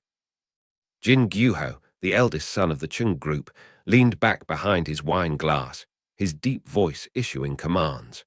A mere nod was enough to silence all excuses, leaving only a cold report from the next person. Jin Chung stepped forward in the tense atmosphere, his bright smile as if this were just a casual stroll. No one knew what he was hiding beneath his harmless appearance. Under the faint light by the dock, the last survivors were dealt with without hesitation. All leads were cut off. The truth now remained only in the hands of the strong. Jin Chung smiled lightly, concealing his ruthlessness behind an innocent face. Meanwhile, Jin Gyuho's eyes remained sharp. He knew that in this family, no one acted without calculation. Blood splattered in an instant. Without warning, without hesitation, the cold shot ended the life of the person standing opposite, as if it were something that had to be done. The atmosphere in the dining room instantly froze. All three people were stunned, their panic-stricken eyes directed towards the source of the gunshot, as if they had just heard the tear of the false facade they had maintained for so long. Mr. Jin Gyuho asked in a deep voice, his cold eyes as if tearing apart the silence. The concern about the Haejeong faction could no longer be ignored. Between the flickering lights, he bowed his head, blood soaking half his face, but his lips remained tightly shut. No words of justification, only silence full of resentment and endurance. He smiled brightly, as if the blood spreading on his forehead didn't exist. His tone was light, but the language was chilling, casually mentioning the name of the person who had been dealt with like a trivial joke. The silence was shattered by Jin Gyuho's thunderous punch, without warning, without hesitation. Jin Chung's head exploded in an instant, like the most brutal sentence amidst a dinner table that was supposed to be a family gathering. Jin Gyuho pinned his son against the wall with white curtains, the blood underfoot still wet. His voice was low, but the anger in every word was as sharp as a knife. Not knowing who the culprit is, losing track of him for over 24 hours, and then reporting it to the Haejeong faction. What are you playing at? He growled, his hand clenching a broken wine glass in anger. If the chairman and Sunyeok hadn't died 17 years ago, a useless person like you wouldn't have had a chance to step into this house. Beneath his blood-soaked hair, his eyes gradually changed color. Veins bulged, and killing intent seemed to burn everything. The anger was no longer contained. The blood on his forehead was still wet, but the smile on his lips shone brightly as if nothing had happened. He raised his head, his eyes arrogant. The troublemaker would be caught within 12 hours. She curled her lips, her eyes mixed with sarcasm and indifference. Despite the bloodshed, despite the storm approaching, he remained the same, arrogant, loud, and never changing. They leaned in close, their whispered words carrying confusion and concern. Despite the eldest son always being humiliated in front of everyone, he was, after all, blood within this house. A cold gaze pierced deeply like a knife. Not because of hatred. The unexpected words made the other person pause. A different truth was being revealed. He stood in the darkness, his mouth curling into a slight smile amidst the still-wet bloodstains. They say it's something terrifying. The air sank, as if the entire house was holding its breath, waiting for the truth to surface from the depths. As he stepped out of the darkness, he stretched out his hand coldly. "Hand over your phone." The brief command was laced with pressure, causing the person opposite him to freeze, not daring to resist. He stood before the camera lens, phone in hand, and used his other hand to wipe away the blood on his face. The action was strangely calm, as if he were preparing for a call more important than the life just lost. The secretary responded curtly, her eyes calm as if everything was part of the plan. "They're ready." No further words were needed. They were just waiting for the final order to act. He smiled in satisfaction, licking the blood on his lips like someone addicted to the sensation of chaos. His voice trembled with excitement, but his eyes remained as cold as ice. "How thrilling! I wonder how he'll show up, Tilda." The car sped through the night, its tires gripping the road tightly as if carrying an impending fury. There was no more time for hesitation. The real game had begun. For 17 years, he had relentlessly hunted down every trace of Chungu, uncovering secrets and ghosts, bringing them all to light. For the fateful day, there could be no forgiveness. As combat helicopters thundered across the sky, the young woman stood steadfast on the ship's deck, her back straight, holding two short swords. Her gaze was fixed upward, as if the past was replaying the day the Salamo clan brought her back, and a bloody fate began to change course. Before the funeral ended, the seat of power had already found a new occupant. Jin Gyuho, the eldest son, smoothly took over the shares and ascended to the chairmanship, as if everything had been prearranged. Jin Gyuho did not miss the opportunity. When the crime suppression campaign failed and society descended into chaos, he quickly exploited the power vacuum to expand his influence in the shadows. To consolidate his power, Jin Gyuho did not hesitate to collaborate with other forces, including the Oseong faction, a clandestine alliance with significant influence among the financial elite. The basement of the mansion was the site of secret meetings, a family tradition maintained since his grandfather's time. Whenever there was a crisis, everyone was required to be present. He clenched his teeth, his eyes blazing with fury piercing through the darkness. From start to finish, the rules within the family had never changed, and he wouldn't allow it to. Blood stained his clothes, but he gripped the steering wheel tightly, his anger outweighing the pain.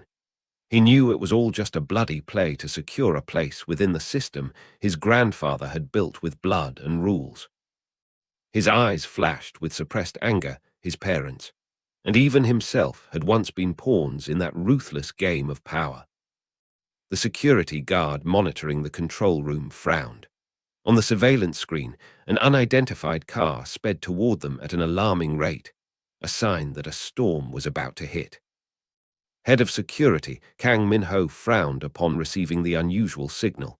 No one was scheduled to arrive, yet the system had triggered an alarm. Unease began to spread like gunpowder catching fire. The unidentified car hurtled toward the main gate at a dangerous speed. Before the security team could react, the threat was already at the doorstep. Security Chief Kim Gwan-soo reacted immediately as he saw the car speeding wildly toward them. His face tense, he shouted into the radio, "Raise the barriers." They couldn't let anyone breach the perimeter now.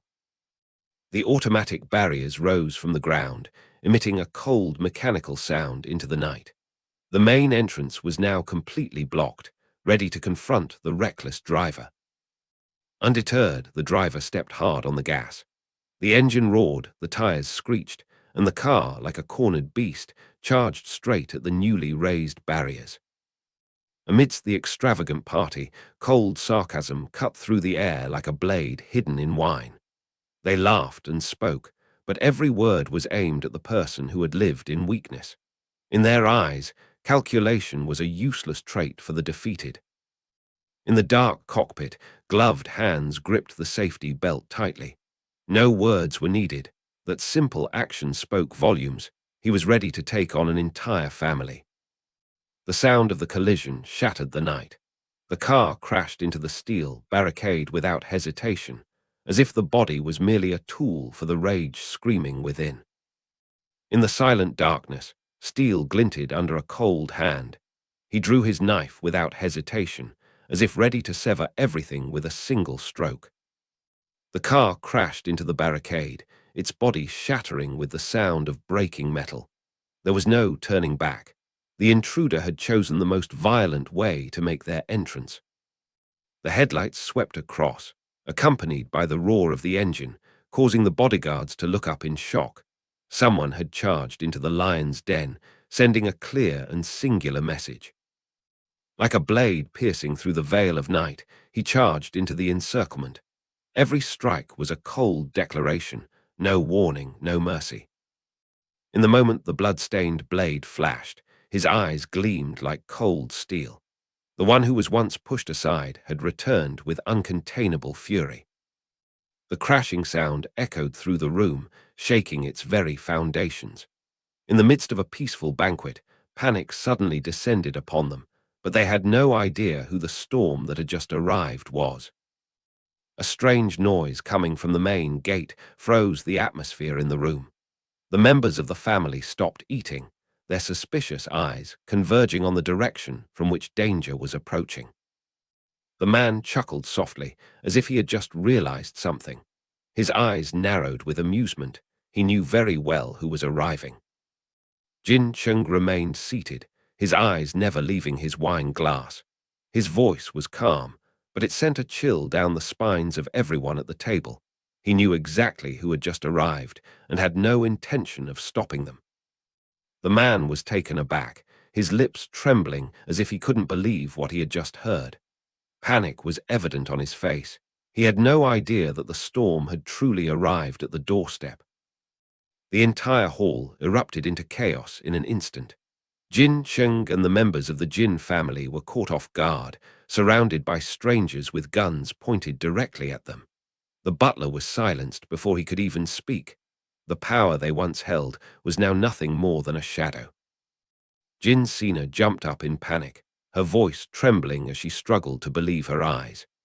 Her eyes were wide with fear, her hand raised instinctively as if to protect herself from the sudden threat that had descended upon them in the middle of what seemed like a peaceful banquet.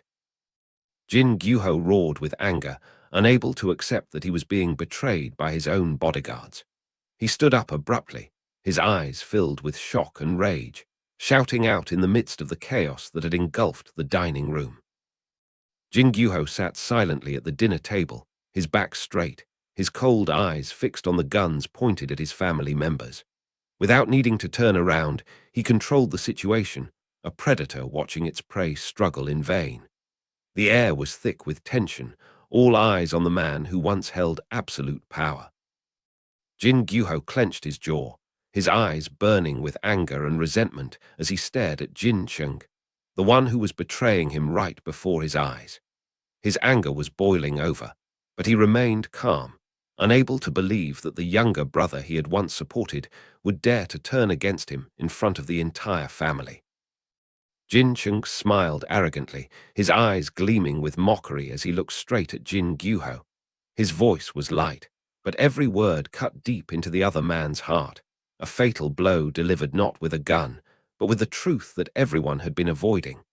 You knew this would happen sooner or later. Jin Chung's smile was gone, replaced by a cold, piercing gaze that weighed heavily on Jin Gyuho like an undeniable verdict.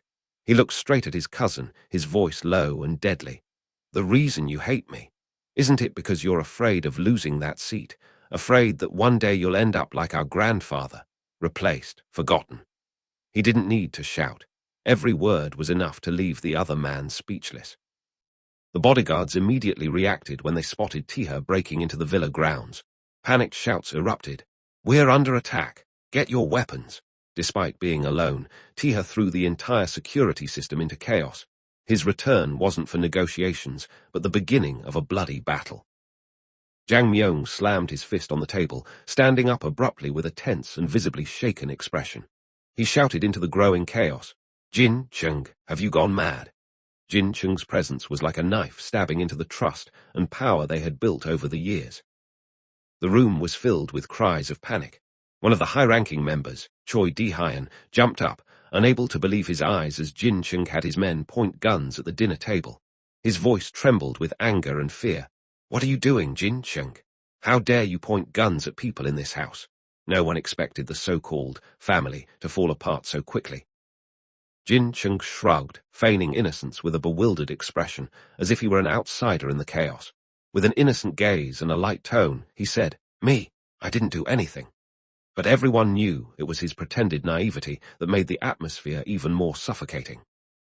In the chaos, Yu Yi-guk slammed the table and stood up, shouting furiously, "Are you kidding me, you bastard?" Next to him, Han Du-yan also lost his composure, yelling at the armed men, "Are you crazy? Put your guns down." 2 generations, 2 states of panic, but sharing the same fear, they all understood that this power game had gone too far. Kwan Yura turned her head, giving Moon Yeomin a cold, suspicious stare.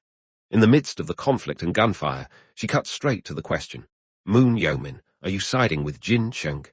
This inquiry was enough to expose the wavering loyalty at the hypocritical dinner table.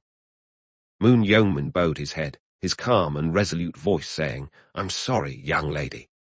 As a close bodyguard to Jin Juhi, the eldest daughter, he chose to betray his master. In this moment, his loyalty was no longer with the Jin family, but with the one who truly held the power of life and death, Jin Chung.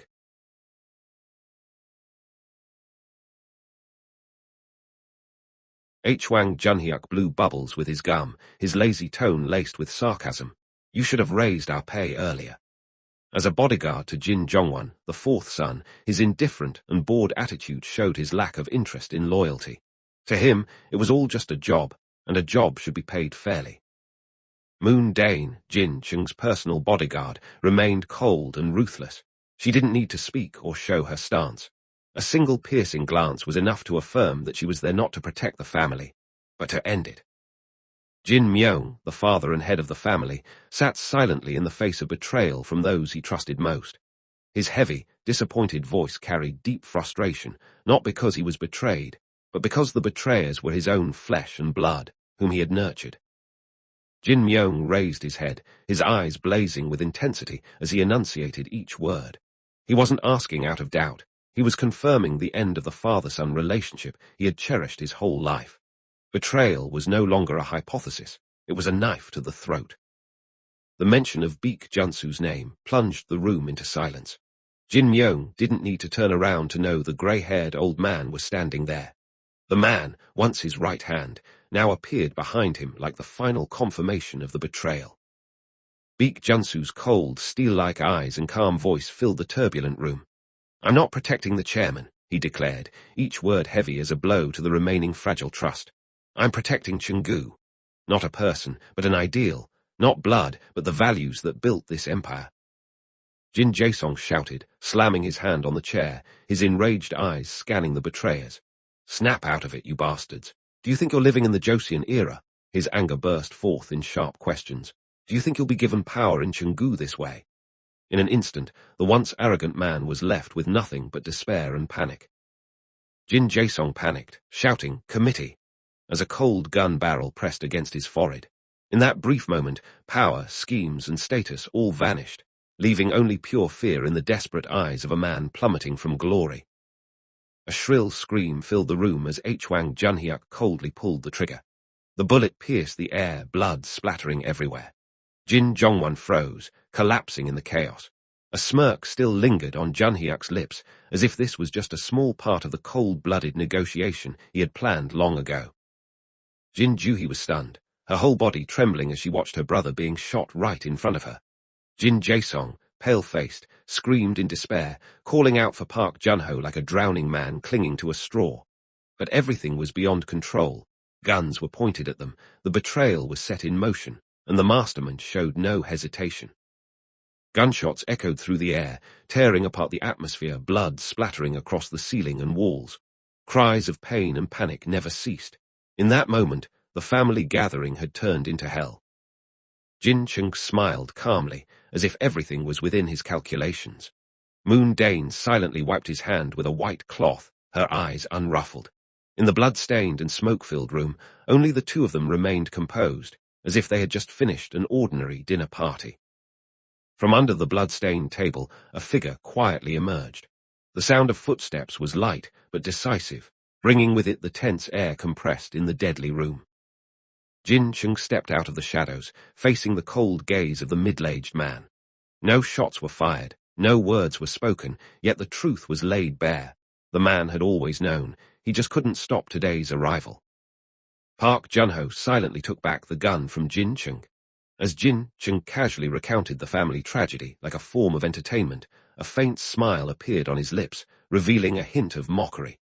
Every word he spoke stripped away the mask of morality the family had worn, exposing the rot beneath their lavish parties. Jin Yijun gritted his teeth, his angry eyes blazing, finally voicing the words he had buried for years. He had always sensed that Jin Chung was behind every misfortune, and that's why he had tried to keep his distance.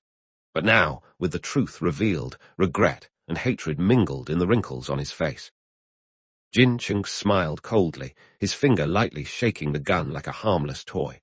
His eyes sparkled with contempt as he accused. It was Jin Yijun who had ordered the murder of his grandfather and brother.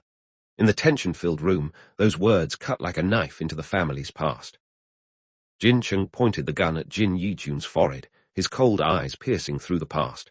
He gritted his teeth, recalling the fateful day 17 years ago, the unjust deployment to the Gulf of Aden, where his loved ones didn't deserve to die. He didn't need evidence. In his heart, he had the answer. Jin Yijun was the one who had sent them to their deaths under the guise of a special mission. Jin Yijun screamed, the gun pressed against his forehead like a desperate man, his face distorted by ambition and fear. He didn't deny it, nor did he repent.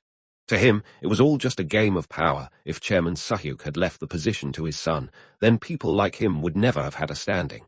The raw truth was revealed in his scream. Betrayal was a matter of survival. Jin Chung gritted his teeth, pressing the gun against the man he once called father, his eyes burning with fury. His voice was suppressed, trembling with resentment. "Why, you designated me as your successor, and yet—" The sentence was left unfinished, his hand tightening around the gun, as if he wanted to crush the years of deception and betrayal. This was no longer a purge, but a sentence for the lies hidden behind the guise of family ties. As Jin Chung leaned in close, the eyes of the former family head flashed with fear. Cold sweat broke out, reflecting the light from the ceiling like a cut straight into his crumbling pride. No excuse could cover the truth anymore. This wasn't a dialogue. It was the final verdict from the son he had once abandoned. Jin Chung stared straight into his eyes, the cold light reflecting in his murderous pupils. His whispered voice cut deep into the heart. "Because I knew that if I gave you the position of heir, my death would come right after." There was no doubt between them. There had never been trust, only deadly games waiting to erupt. Jin Chung sneered, the gun still pressed against the traitor's forehead. "That's right," he admitted, his voice as calm as if he were discussing trivial matters. "But now that you've said it yourself, I feel quite annoyed." In the space filled with the smell of gunpowder and blood, his anger didn't erupt in a scream. It was the chilling calmness of a man who had prepared for this scene for 17 years. His face was drenched in sweat, but Jin Sunyeok's eyes remained defiant as he stared into the gun barrel, his voice cold. "Even if you kill me right here, you'll never sit in the chairman's seat." His eyes no longer held fear, but a steely conviction in a power that had been predetermined long ago, far beyond the recklessness of the man before him. Jin Chung chuckled dryly, spinning the gun as if it were a toy. The light from above highlighted the frightening nonchalance on his face. "Because," he tilted his head slightly, a faint smile on his lips. "Ah, I know." The air seemed to thicken, and Jin Sunyeok felt suffocated by the vague response, more so than by the gun barrel moments before. Jin Chung tilted his head further, his cold smile widening. He quoted the committee's clause with a smug tone. "Transferring power through a military or political coup is not recognized. That's the law of the committee, isn't it?" His words were like a sharp blade, cutting away the last remnants of illusion in Jin Sunyeok's mind. Park Junho walked slowly forward, his eyes as cold as forged steel. His voice was low and sharp, like a knife circling his opponent's neck. "But what should I do now?" Without a weapon in hand, just his footsteps and gaze made the air heavy and suffocating. He froze upon hearing that the riotous group outside wasn't his own. Confusion and fear mingled in his eyes as he stuttered. "What, then? Who's behind it?" The confidence he had just mustered was instantly extinguished by a creeping doubt that sent a chill down his spine. Park Junho pulled the trigger coldly, his eyes still holding a calm smile as if stating the obvious. He declared, "There's still someone coming, a noble figure who's been waiting for 17 years, someone who will cover up everything." A single shot ended it all, blood splattering everywhere, marking the end for the one who dared challenge his power. A man charged forward amidst the gunfire, shouting in anger, gripping his gun and firing repeatedly. His eyes blazed with fury, his screams tearing through the air as if avenging a fallen comrade. This was no longer a mission, it was a purge. The man who had charged forward now lay mortally wounded. The blade had sliced across his body, blood splattering under the cold blue light. His face contorted in pain, the gun slipped from his hand, and his legs buckled. His teammates behind him continued to charge forward, but the price of their recklessness was clear, a life buried in the midst of a merciless massacre. The assassin wasn't armed with a gun, but every step he took sent shockwaves through the formation. One man had already fallen, blood soaking the grass. Amidst the chaotic screams, the bodyguards hastily closed in, the lights casting a shadow of a man flipping through the air like a wild beast. Despite lacking long-range weapons, his aura of violence sent everyone into a panic. The main force of the Chungu group was its security team, comprising elite individuals with abilities at least equivalent to those of a CEO. The bodyguards serving the family directly played a crucial role in maintaining power and internal order. In the scene, a figure rushed toward the front line, their cold gaze reflecting an unshakable determination. A towering man with a shaved head stood amidst the grey sky, his gaze cold and confident. The combat device on his finger glowed blue, as if he were ready to plunge into a deadly battle. In his mind, there was only one thought: they're just a group slightly stronger than that guy years ago. As if the past meant nothing compared to the storm he was about to unleash. In a heart-stopping moment on the courtyard floor, all Chungu bodyguards aimed their guns at a single target. But in an instant, a green light flashed, accompanied by the sound of rushing wind. The protagonist, with extraordinary agility, had vanished from his original position. Surprise spread across the faces of those surrounding him. They were too slow to react, left with only footprints and a stunned, echoing in the tense air. A swift massacre was about to begin. With a cold gaze and unwavering determination, the young man with blue-tinged black hair charged forward like a gust of wind. "Then there's no problem," he declared resolutely, as if ending all hesitation. He didn't need a gun, just his will and speed, and in that moment no one dared stand in his way. This was the beginning of an overwhelmingly one-sided battle. He moved too fast for the naked eye to follow. His path was a blur of white, weaving through the rain of bullets. The sounds of gunfire intertwined with the whistling wind, creating a chaotic scene, yet within that chaos lay an unstoppable force. He appeared behind his opponent like a shadow, his movements decisive and cold. The strike released a burst of blue energy like thunder, sending his opponent flying before they could react. His eyes were icy, unwavering, a testament to his mastery and the killing intent honed through countless battles. One of Chungu's men panicked, shouting, "No, don't shoot!" His voice trembled as he realized his teammate was being held hostage by the intruder. The gunman in front, still tense and unaware of the situation, kept his gun trained on both. The air was taut, ready to snap at the slightest misstep. Ignoring the warning, one of them pulled the trigger. The bullets flew toward their target, but the intruder swiftly turned, using the hostage as a shield. A shot hit the hostage's back, causing him to scream in pain as blood splattered. Amidst the chaos, the attacker remained calm, turning to deliver a powerful kick that sent the shooter flying, leaving the team stunned and frightened. A soldier attempted to fire again, but was struck down before he could pull the trigger. His eyes rolled back, his body thrown backward by an immense force, the gun slipping from his hand, and his gun-holding arm severed, blood gushing out. Horror was etched on his face. He hadn't reacted in time, hadn't understood what was happening. The young man darted away like a whirlwind, his figure almost becoming a shadow in the night. Each swing of his blade was a flash of light, blood splattering everywhere.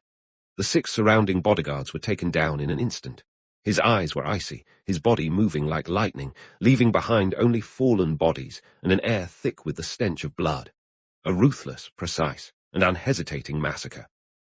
2 bodyguards panicked, turning around in horror at the carnage before them. One stuttered, "Evacuate the chairman first." The other immediately responded, "Yes." Without hesitation, they turned to flee in chaos, knowing that if they were a second late, the consequences would be irreparable. The battlefield had lost control. Amidst the darkness, a cold light flashed as the young man swung his sword in a gleaming arc. The powerful motion created a crescent-shaped slash that tore through the air, making the ground seem to tremble. His face was as cold as ice, unwavering, his eyes fixed on the target ahead. eliminating all who stood in his way. One of the bodyguards, turning to flee, was suddenly pierced from behind by a cold blade. The sound of metal clashing rang out, sparks flying from the impact. He widened his eyes, unable to scream, his body freezing, his hands instinctively clutching his chest, his terrified gaze gradually fading into numbness. The strike was swift, decisive, leaving no room for hesitation. The man wearing sunglasses coldly took a drag on his cigarette, the reflection on the lenses masking his sharp eyes. He gritted his teeth, his voice filled with disdain and anger. "What are you people doing, you idiots? Can't you handle it quietly? Now they're all pouring in." The air around him seemed to thicken, revealing that he was more than just a bystander. The three heads of Chunggu security appeared simultaneously. Kim Il-seok sneered in disdain, mocking his subordinates for their incompetence. Kim Cheolsu clenched his fist coldly, ready to act. Yang Chulho drew his gun, his eyes narrowing in suspicion as he saw the chaos was caused by a single person. The air grew suffocating. In the blink of an eye, 2 Chunggu agents fell in a pool of blood. The young man moved like a whirlwind, his eyes cold, his blood-stained sword never slowing. Each move was a killing blow. This wasn't a fight, it was an execution. While others were still jeering, one of the 3 heads of Chunggu security stepped forward coldly to the front line. No orders were needed, no discussion, just a personal decision to end it all. Despite having taken down numerous bodyguards, a sudden pain hit him, making him clench his teeth in endurance. His body began to react, but his gaze remained unwavering. The old wound tore open again, blood soaking through his clothes, a searing pain like fire, but he merely furrowed his brow, his back still straight, his hand still gripping the hilt of his dagger tightly. The battle was far from over. Just as he turned, a massive fist like a sledgehammer came crashing down, the wind whipping past his ear, his reflexes acting swiftly, but his eyes still shone bright. He knew his true opponent had just entered the fray. He charged forward like a living bullet, crushing the ground beneath his feet, the force of his attack surging like a torrent. This assault was not just about brute strength, but a true declaration of war. Struggling to get back to his feet after the terrifying collision, he clenched the hilt of his dagger, his eyes cold and unyielding, despite the blood still seeping from his side. His fighting spirit remained unwavering. He raised his head, his piercing gaze locking onto his opponent. His deep voice echoed through the tense night air, a warning from someone who would not tolerate any intrusion into this sacred ground. The guard charged down like a meteor hurtling to earth, unleashing all his strength into the punch. But the young man stood firm, his head held high, his eyes unflinching and fearless, a moment of calm before the storm. The guard roared through the air, enraged by the prolonged chaos. His body hurtled forward like an arrow, carrying with it a deadly aura that threatened to crush everything in its path. Yet his opponent remained unmoved. Despite his unhealed wounds, the young man's eyes remained cold and resolute. The dagger clenched tightly in his hand was a declaration of war. This was no time to worry about physical strength, but the moment of reckoning. Before the guard could throw his punch, his opponent vanished from sight. A fleeting look of confusion crossed his face. He had been outmaneuvered in an instant. The sound of rushing wind filled the air. The 2 team leaders had barely reacted when they felt the deadly aura closing in. Both turned their heads simultaneously, their faces frozen in shock. The enemy had closed in too quickly. Without giving them a chance to react, he swung his arm like lightning, hurling his dagger through the air, slicing towards its target with a chilling aura. Enraged by the sudden attack, Kim Il-seok gritted his teeth, his eyes blazing with fury, drawing his baton and charging forward like a predator. Behind him, his teammates were ready to join the fight. Taking advantage of the heavy rain that obscured visibility, he charged forward like lightning, delivering a precise kick to the enemy's chest, sending all 3 of them flying like broken puppets, unable to react before they collapsed in a daze.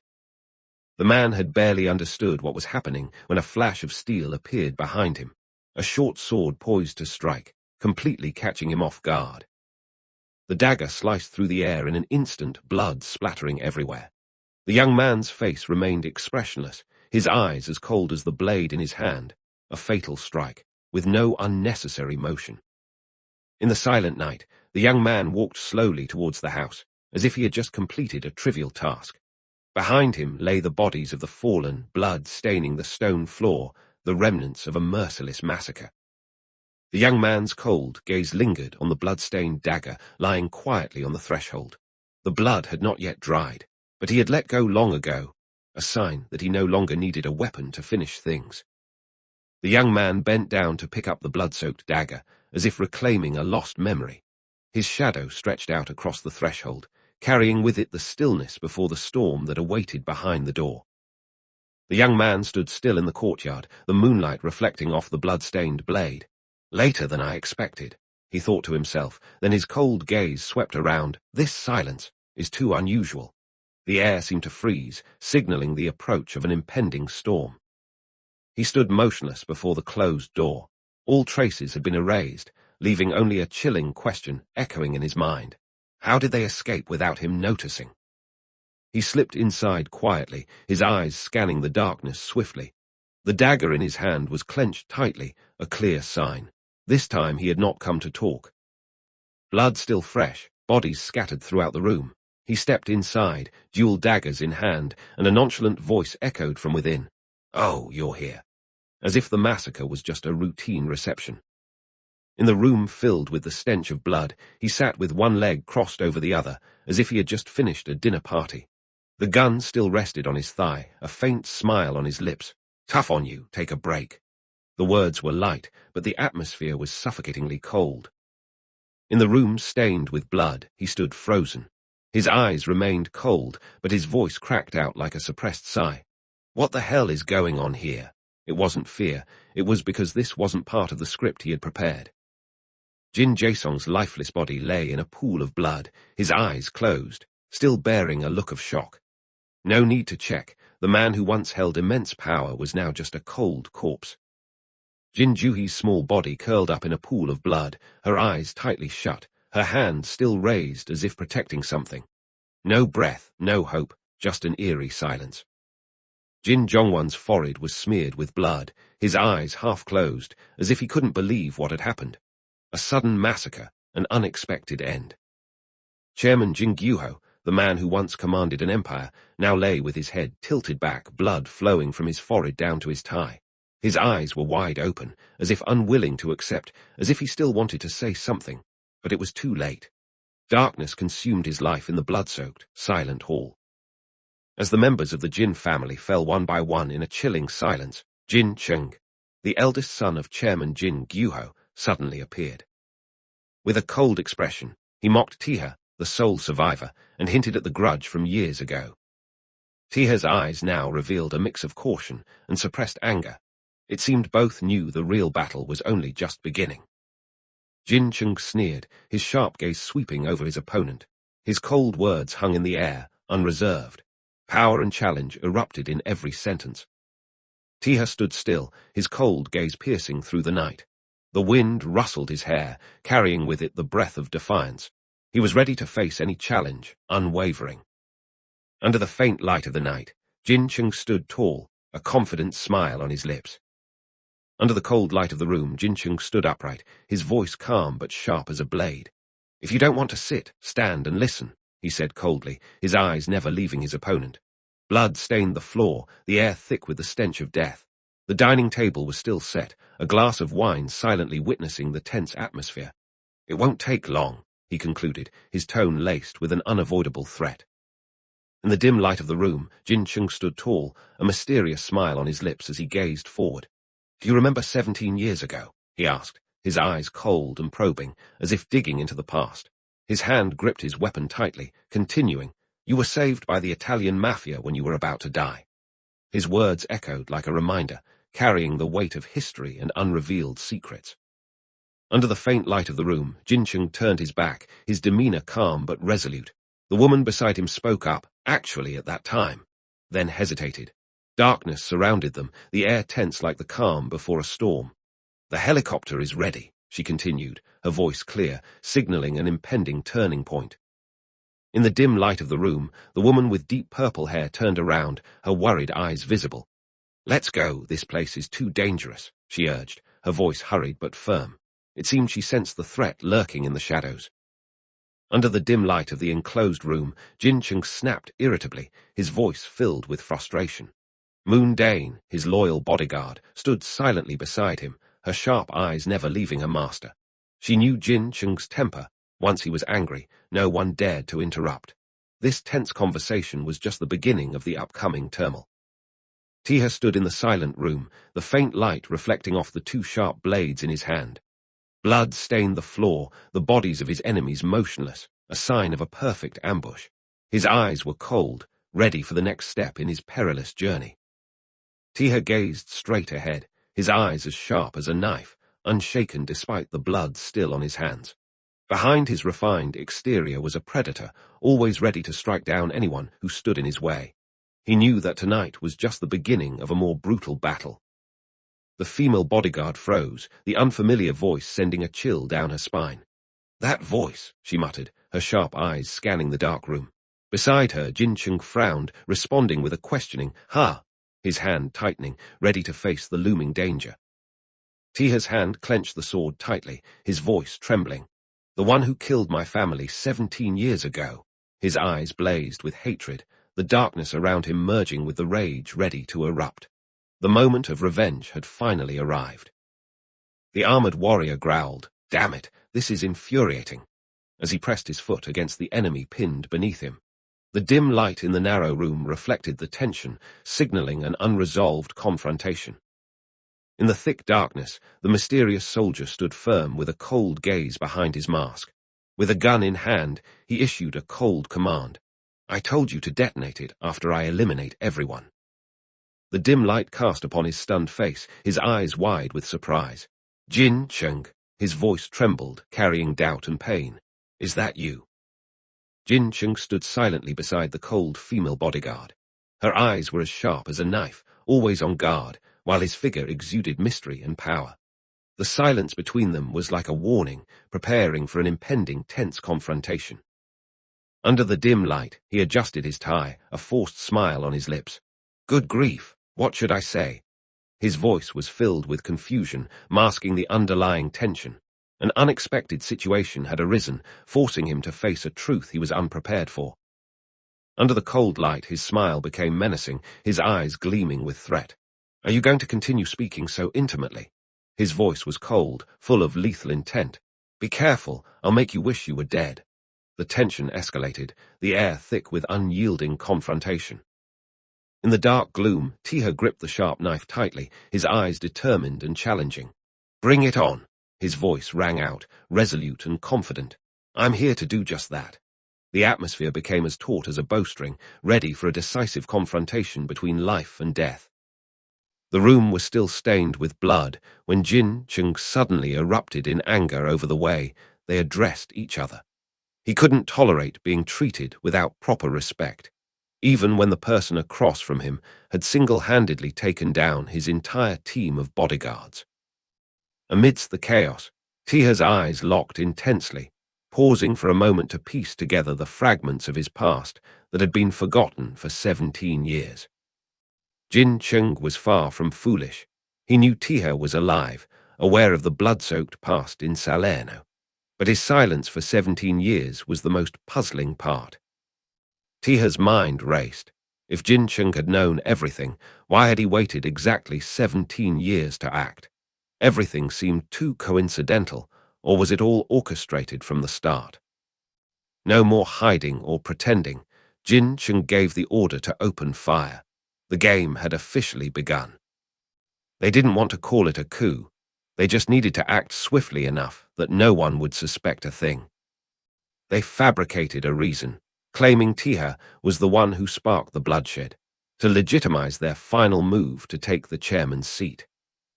The former subordinate now sneered, calling Taeha Old Master, a jab that twisted into the buried past. Taeha's eyes froze, his hand tightening around the hilt of his sword. While the past could be insulted, the blood spilled today would reclaim honor.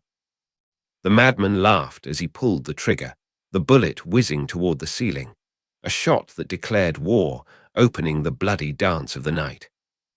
Without hesitation, Taeha drew his sword, slicing through the bullet's path. a reflex as sharp as a predator counterattacking with primal instinct. The sword struck the bullet, sparks flying as the sound pierced the air. In that cold, sharp gaze, there was no room for error. The bullet fell to the ground, the smile on the man's face freezing. The counterattack had begun, swift, precise, and merciless. A kick launched like a storm, tearing through the distance.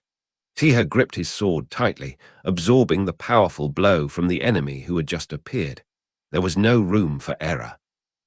Taeha gritted his teeth, his eyes blazing as he recognized the man before him, someone who had also been part of the tragedy years ago. The pieces were slowly falling into place. The man turned, his eyes arrogant, as he introduced himself. "I am Park Junho." His greeting was not a gesture of goodwill, it was a signal to begin a battle to the death. Taeha sprang forward like an arrow released from a bow, the sound of his kick echoing like a declaration of war. He was ready to face his enemy. Taeha slid across the floor like a whirlwind, his sword slicing through the air, leaving a sharp trail of light. The first counterattack had begun. Bullets whizzed through the air as the opponent fired wildly, but Taeha glided like a ghost. One misstep would be fatal. The assassin fired continuously, laughing mockingly at Taeha's speed, as if watching a show. But he didn't know that the game was only just beginning. Park Junho launched a straight kick, like an axe blow Taeha dodged by a hair's breadth. The clash had now surpassed the boundaries of an ordinary fight. Taeha's eyes widened. The lethal intent had been too real, too close. Unable to counterattack in time, he could only face the enemy's power like an oncoming flood. Park Junho smiled confidently, throwing a punch while taunting. "Is being flexible your secret?" In his eyes, the fight was only just beginning. Neither backed down. Park Junho charged with a sweeping kick, while Taeha raised his sword to block. Strength met speed, and the two clashed in a burst of explosive energy like lightning. Taeha gritted his teeth, enduring the relentless pressure, silently acknowledging that the elite warriors of Chenggu were unlike anyone else, as if they belonged to a completely different league. Taeha suffered a deep gash on his hip, something that would never have happened before. Normally, he could have taken down everyone in an instant, not giving them a chance to react. But this time, everything was different. Jin Chung smiled smugly, unaware that he was gradually letting his guard down. With security team leader Baek Junsu absent, this was a rare opportunity to turn the tables. Taeha's eyes sharpened like a blade, quickly analyzing the enemy's formation. If the woman was Moon Dane, then Jin Chung was left with only 3 bodyguards. But what about the 4 people in the meeting room? A sense of unease crept into his thoughts. Park Junho charged like a wild beast, his fists clenched, eyes blazing. Taeha turned, feeling the lethal intent closing in. The attack this time was not a warning, but a finishing blow. In that moment of deadly intent, Taeha's reflection appeared in the enemy's eyes, cold, unyielding. A formidable opponent, and a nightmare that they were about to face. Another figure swooped down from above like a sword slicing through the sky. A cold face hid behind a pair of glasses, the blade reflecting a determination to kill. The battle had officially spiraled out of control. The sword descended like a lightning strike, piercing straight through the opponent's chest. There was not a single unnecessary movement, not a hint of hesitation. The finishing blow of a professional assassin had been executed. After the swift and decisive strike, the assassin adjusted his glasses with a look of discomfort. Beside him, Park Junho clenched his fist. The game had only just begun. Blood seeped from his side, but Taeha's gaze remained unshaken. He gripped his sword tightly. The only opponent left stood before him. The assassin adjusted his glasses, calmly pointing out a weakness in combat, the light. But Park Junho just smiled confidently, his hand clenching into a fist. If it were that easy, I would have finished it already. Their opponent was Taeha, and he was not someone to be underestimated. The platinum-haired assassin bared his teeth in a smile, loading his gun with a challenging glint. How much would I get if I killed him? His voice rang out like a joke, but the barrel of the gun was not joking. The first bullet fired, followed by a series of merciless reflexes. Taeha dodged, firing back in response. There was no room for threats, only survival amidst the hail of bullets. One man collapsed in a pool of blood. Jin Chung and his female bodyguard watched from a distance, calmly analyzing. Shooting from afar, close combat when he gets close, it's chaotic, isn't it? The battle with Taeha was not just about strength, it was about overturning every old strategy. Jin Chung smiled sinisterly, his eyes full of confidence. They were trained from the start just to catch you. Your speed, world-class, enough to catch the attention of Interpol. But beneath his words lay a trap that had long been set. Taeha gripped the handle of his knife tightly, his face tense with anger. He had just heard a ruthless plan. The mastermind behind the scenes wanted to kill him with a bomb, but chose to stage a fight, just enough, to turn himself into a hero in the public eye. A drama constructed with blood and lies. Two figures faced off in the dim yellow light. Park Jun-ho clenched his steel fist, taking deliberate steps forward like a hunting beast. But facing him was Taeha, his hands gripping a pair of knives, his eyes steadfast without a hint of hesitation. The tension was like the calm before a storm, waiting for a single move to erupt. No matter how fast Taeha was, he had now fallen within the sights of 3 guns. The sneering smile of the silver-haired assassin seemed to signal a ruthless checkmate. Taeha was cornered, where speed alone was not enough to survive. The cold assassin stepped forward, gun pointed at Taeha, speaking as if victory was already assured. "We just need to make sure you can't move." But Taeha's eyes remained unshaken. Beneath his calm exterior, the blade in his hand waited for the perfect moment to counterattack. The assassin roared, throwing a punch with all his might. His eyes were filled with a killing intent, determined to take down Taeha in one strike. Taeha's expression tensed, his eyes widened, his heart constricting in a moment of danger. He hadn't expected the assassin to be so reckless and launch a direct attack. But in the depths of his eyes, there was no fear, only the awakening of his fighting instincts. Jin Chung smiled enigmatically, his eyes half praising, half probing. "Well done, Taeha." The praise was laced with hidden meaning, as if everything was part of a plan that only he knew. Taeha had survived, but he had also stepped deeper into a game he couldn't escape. The wall crumbled under the punch like a storm. Taeha was no longer holding back. All calculations, all pretenses were shattered in this violent moment.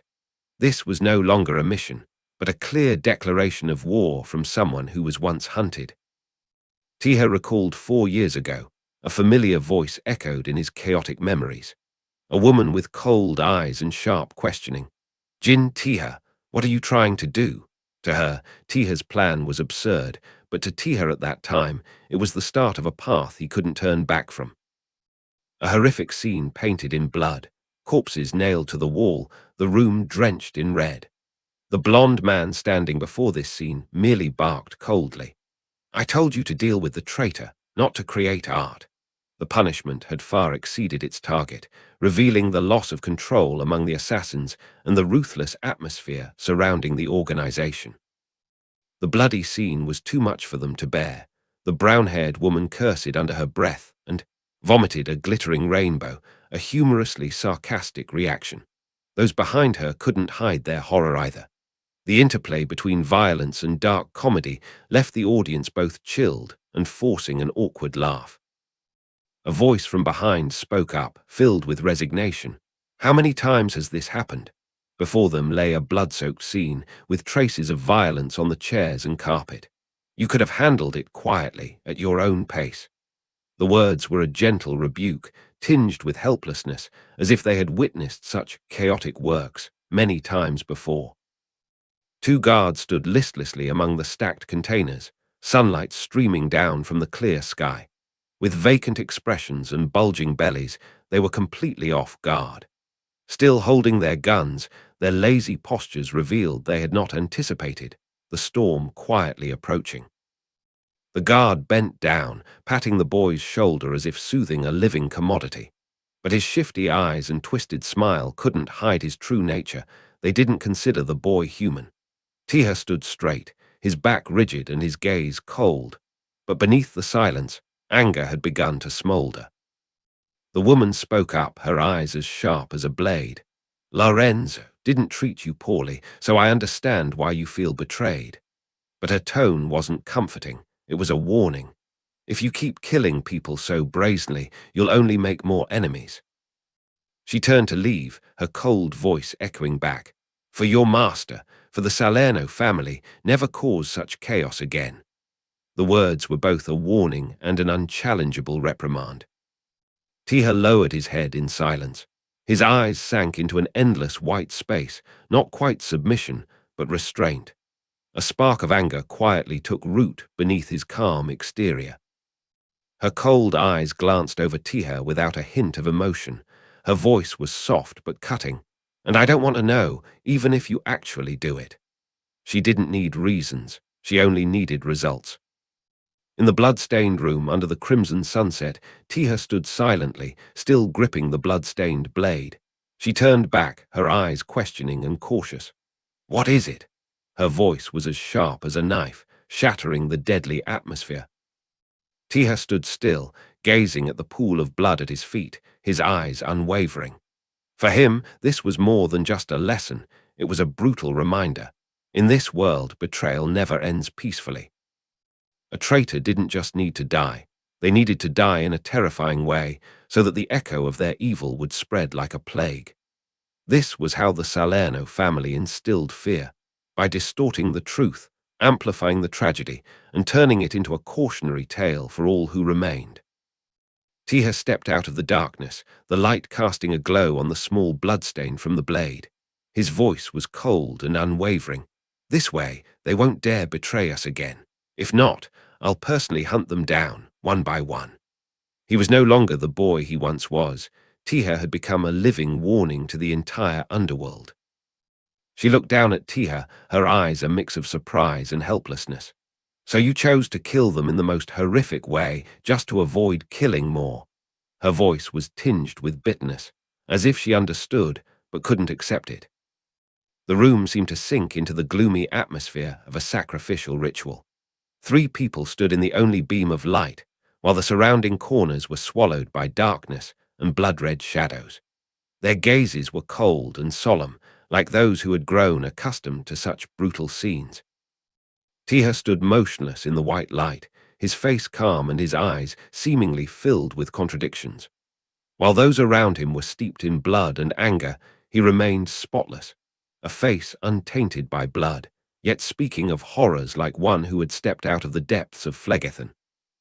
The woman smiled faintly, her eyes narrowing as if she had understood Taeha's innermost thoughts. She exhaled softly, then spoke without judgment or sarcasm. As I thought, being an assassin doesn't suit you. Her words were both a sign of understanding and an acknowledgement that Taeha wasn't born to have blood on his hands. A muscular back slammed into the wall, causing the entire partition to crack, as if it might shatter. A flash of blue light burst forth in the collision, making the scene even more intense. A powerful strike had just been unleashed, leaving the opponent no chance to react. There was no need to see the face. This was a declaration of power through action. Blood splattered in the dazzling light. The strike had been not only decisive, but also ruthless. The man took the full force of the blow to his face, his head snapping back, his initial arrogance lost. It was a brief moment, but enough to turn the tide. Jin Cheng and his female bodyguard stood frozen, their eyes fixed in shock at what was unfolding before them. Neither could have anticipated the sudden turn of events. Their intended prey had counterattacked with unrelenting ferocity. The astonishment stemmed not just from the display of strength, but from the cold, calculating gaze of the one who had struck. Thrown against the wall, Taeha gritted his teeth as he struggled to his feet, dual daggers in hand. Blood soaked through the wound on his side, yet his gaze remained unflinching. Though his body was on the brink of collapse, he was ready to continue fighting. This was no longer a battle for survival, but an affirmation. The once victim had now become the harbinger of death. A single tear fell silently from Taeha's eye, not from pain, but from memories. In his cold, frosty gaze lay the anguish of years marked by betrayal and torment. Amidst the violence and bloodshed, his heart had not yet turned to stone. The man gripped his sword and gun tightly, his voice strained with rage. Damn it! His eyes blazed with a hatred that had reached its limit.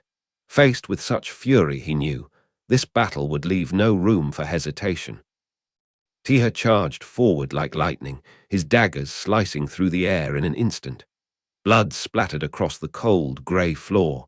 The enemy hadn't even managed to pull the trigger before collapsing, their eyes still trying to comprehend what had just happened. One swift strike, decisive and absolute, that was Taeha's response. With a speed that was terrifying and a strength capable of cleaving a sword in two, Taeha rendered the initial assessments of his opponents laughable. Their calculations had gone awry from the start. They had underestimated the frenzy hidden behind his calm demeanor. All who had witnessed Taeha's true strength had met their demise. No one could survive after seeing him unleash his full potential. This was his true prowess, a killer cloaked in serenity, yet wielding skills that even the underworld would fear. Taeha breathed heavily, blood trickling from the corner of his mouth. The physical pain was overshadowed by the weight pressing upon his heart. He knew he had exceeded his limits, but it was this that had allowed him to survive. Panic-stricken screams echoed through the hallway as a subordinate rushed in, his hand trembling as he clutched his gun. Everything had unraveled too quickly. None of them had been warned about the nightmare unfolding within. The silver-haired man stood with his hands clasped behind his back, his cold, piercing gaze fixed into the distance. He called out to his associate in the darkness, "Moon Dane." Without needing to turn around, his voice was enough to tense the atmosphere. "Get the young master out," he commanded, his voice calm yet unyielding. Moon Dane turned around, a flicker of hesitation in her eyes, but she didn't protest. "I'll follow after." The air grew thick, foreshadowing something ominous. Taeha sprang into action immediately, his eyes cold and alert, reacting on instinct as an unexpected attack loomed from behind. A dagger flashed in the air, mere inches from his neck. The sudden situation forced him to muster all his speed. There was no time for hesitation. Taeha suddenly realized Jin Chung was making his escape. His consciousness screamed in denial. He couldn't let him get away. His eyes blazed with killing intent. All surrounding sounds were muffled, leaving only his racing heartbeat and a singular goal: to stop Jin Chung at all costs. The female bodyguard froze for a moment upon hearing the scream echoing from behind. She quickly turned around, her eyes filled with alertness and concern. No need to ask, she understood. Something beyond their plan had occurred, and the man named Taeha had lost his composure. Taeha charged forward like a tempest, delivering a precise kick to the assassin who had been about to draw his gun. The man's body was flung back, crashing to the floor along with his gun. Everything happened in a flash. No time to defend, no chance to retaliate. Jin Chung reacted with surprise upon hearing the noise or sensing something amiss. The tense expression and the light from behind highlighted the escalating situation, indicating that Jin Chung had begun to sense danger closing in. Taeha roared with anger, "Where do you think you're going? I'm still here." A strong declaration, not just a reaction, but a statement refusing to be underestimated or left behind. His cold gaze and resolute expression erupted in a decisive moment of the battle. The door swung open, a calm voice resonating through the blood-stained room. "Long time no see, young Master Taeha." Taeha gnashed his teeth, blood still fresh at the corner of his mouth, his eyes blazing with extreme anger. "Beak Junsu." Taeha shouted in despair and indignation, his daggers raised high, charging straight at the one who blocked his path. "Get out now." Taeha's ultimate technique was stopped in an instant by just 2 fingers. Shock was evident in his eyes. Baek Junsu smiled with a hint of killing intent, his hand still gripping Taeha's dual daggers as if they were child's play. With a cold and appreciative gaze, he said, "You've grown up. I, Baek Junsu, officially acknowledge you." Baek Junsu launched a sharp counterattack. The old man's arm seemed to turn into a shadow, piercing through Taeha's attack and sending him flying backward. Taeha hadn't reacted yet when the dagger was knocked out of his hand, blood splattering everywhere. On Baek Junsu's face was a cold smile, ruthless yet proud. Baek Junsu's strike not only sent Taeha flying, but also caused his body to violently shake from the inside. His ribcage felt like it was being crushed, his heartbeat pounding strongly and rapidly, creating a suffocating tension. The difference in strength between the two generations was frighteningly clear. Taeha spat out a mouthful of blood, his body unable to withstand the aftermath of Baek Junsu's strike. The pain tore through his chest, blood gushing out of his mouth as a living proof of his helplessness against a legend.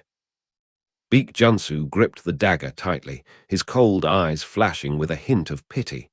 With a light twist of his hand, he broke the blade into pieces, as a definitive declaration that the battle was over. "However, this is the end," he said coldly, as if pronouncing a death sentence on Taeha. Baek Junsu's powerful kick landed on Taeha's abdomen, causing his body to bend in pain.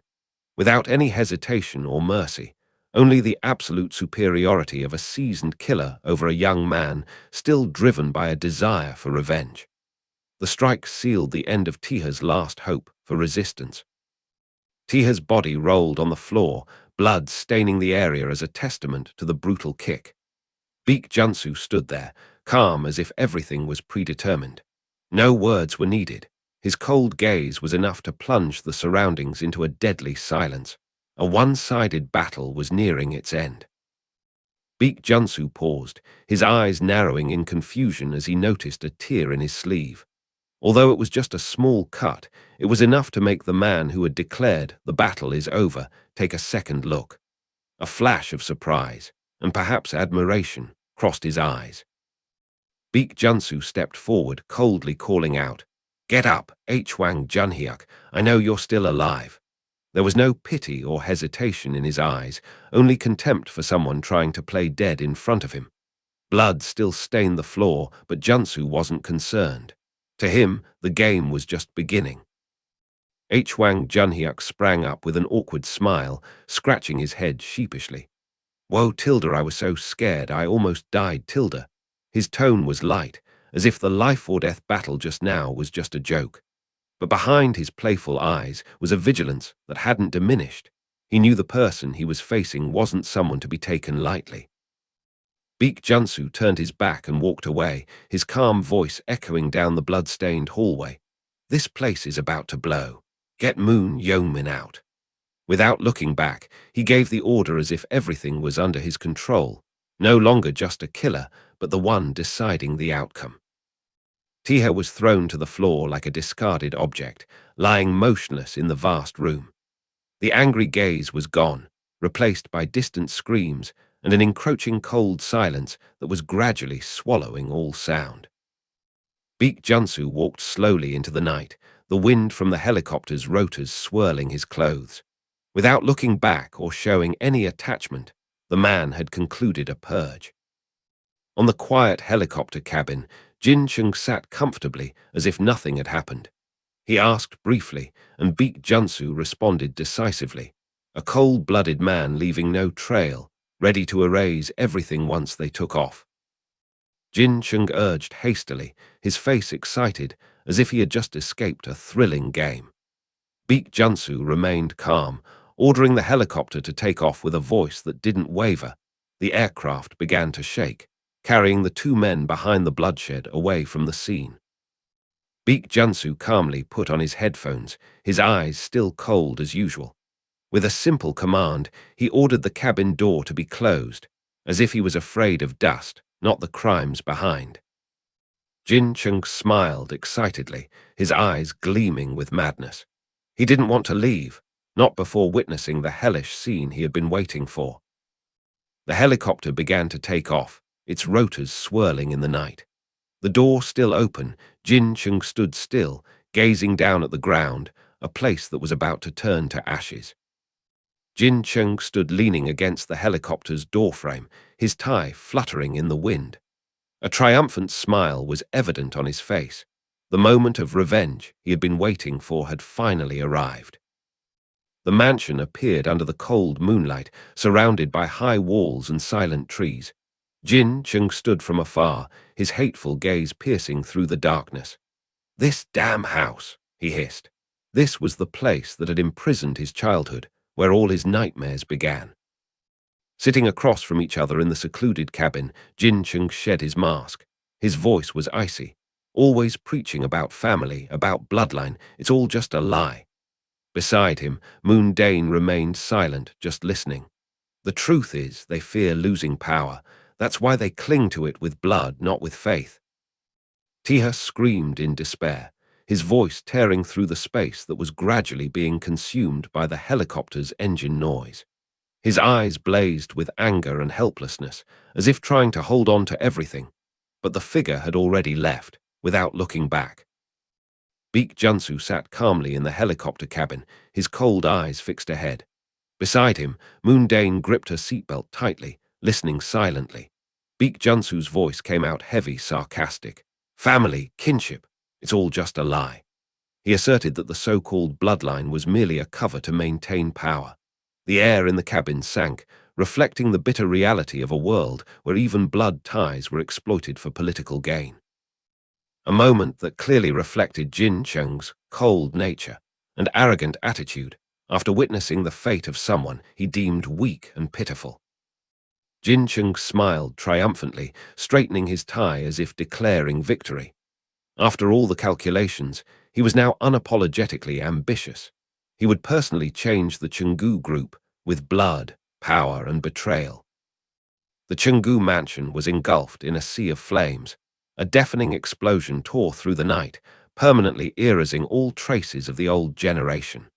Jin Chung had struck, and this was the beginning of a new era. Taeha lay motionless on the cold tile floor, blood staining the area around his wound. The explosion echoed from afar, like a final farewell to someone who had once stood at the center of a storm but couldn't change their fate. Taeha lay gasping among the ruins, his dull eyes looking up at the scorched ceiling. The sound of the helicopter reverberated through the air thick with gunpowder, closer, clearer.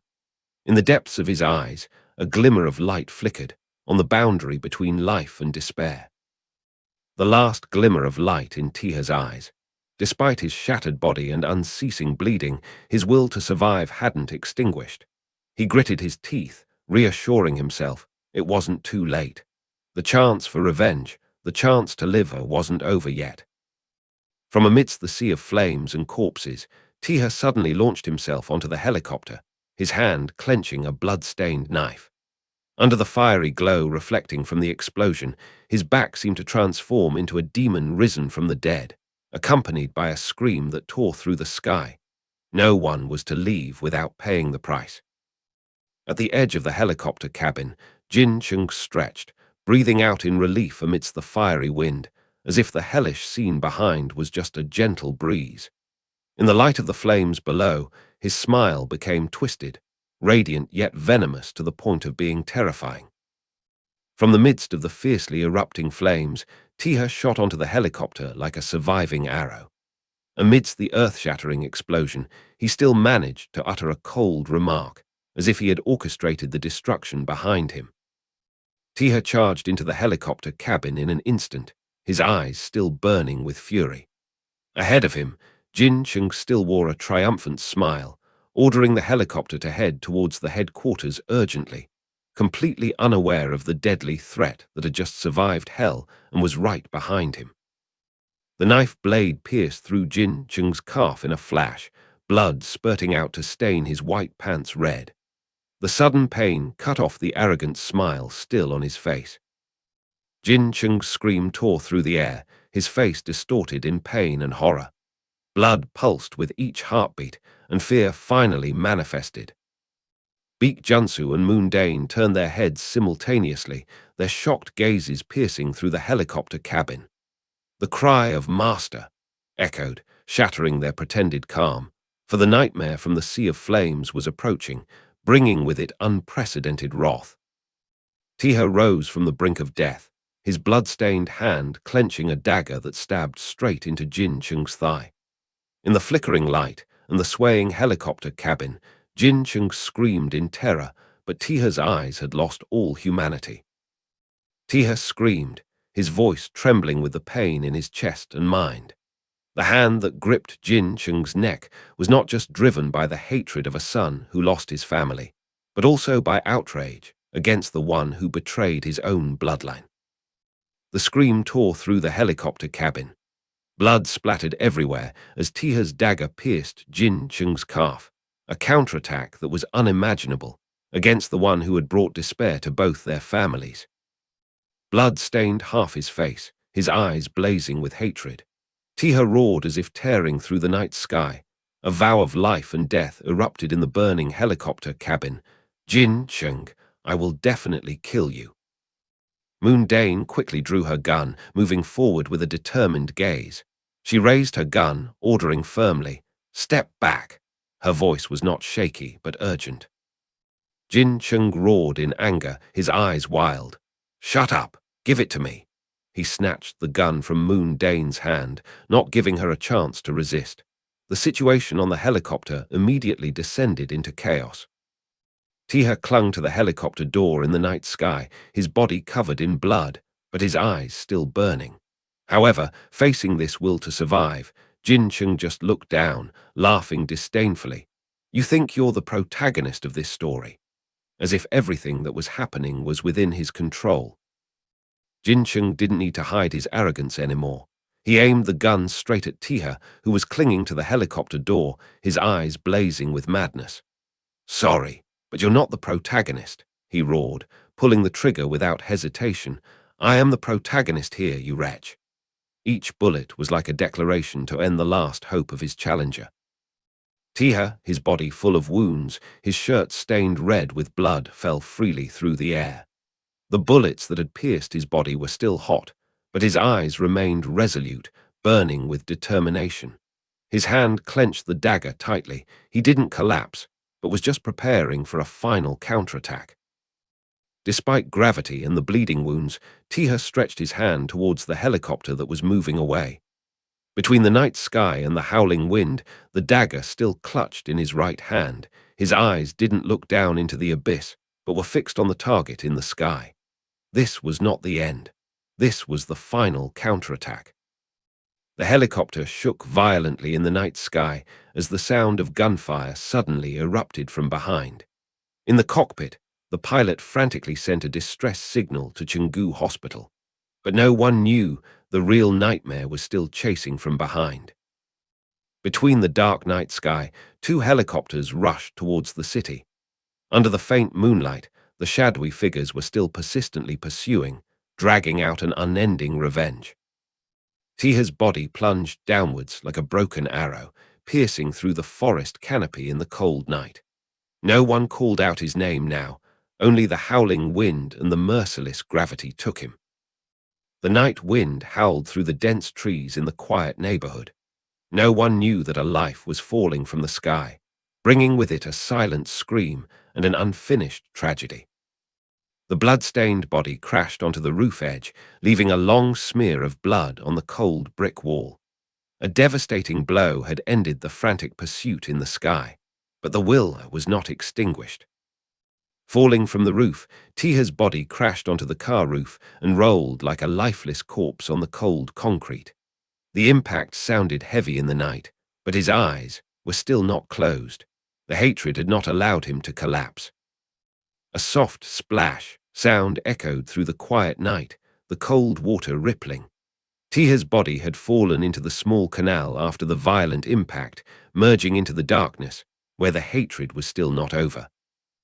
The ripples on the water quickly subsided. Only the distant sound of engines and the faint streetlights witnessed the moment when the survivor sank into the night, as if he had never existed. While the water still flowed smoothly under the night lights, a stranger appeared on the distant railing. Looking down at the scene below, as if searching for something that had disappeared into the night. A young man with grey hair appeared in the darkness, his eyes calm as if he had witnessed the entire chaotic pursuit. And now, he was the only one left to face the remnants of that chaos. In the cold stream under the moonlight, Taeha lay motionless, his blood spreading in the clear water. His body was battered after the fierce battle, but his hand still clutched the dagger tightly.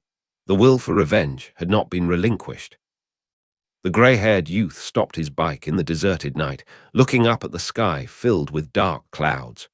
A faint question escaped his lips in the wind. Was it already too late?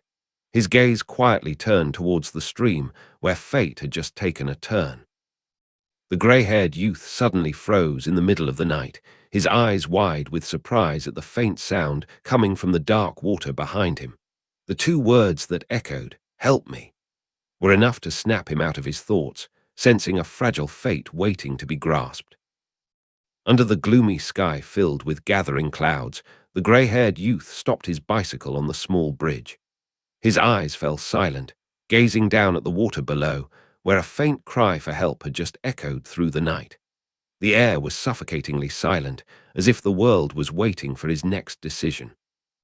The eyes beneath the drooping hair suddenly opened wide. From the empty gaze, a spark of determination arose, not of surprise, but of resolve. He had heard, and he had chosen. In the still water, the faint whisper seemed to echo from the depths. "Sa, Vi," a desperate cry on the brink of life and death, heard by no one except him. In the dark, cold water, Taeha's blood-stained body floated silently. His eyes opened slightly, his lips barely moving with a faint plea, "Save me," like a final cry for help in a long, desperate night. Although his body was numb and blood spread in the icy water, Taeha's eyes still burned with a flame of unyielding determination. He had not accepted defeat. In that weak breath, the final whisper was still a fierce longing to live. "Please, save me," as if affirming that this revenge was not yet over.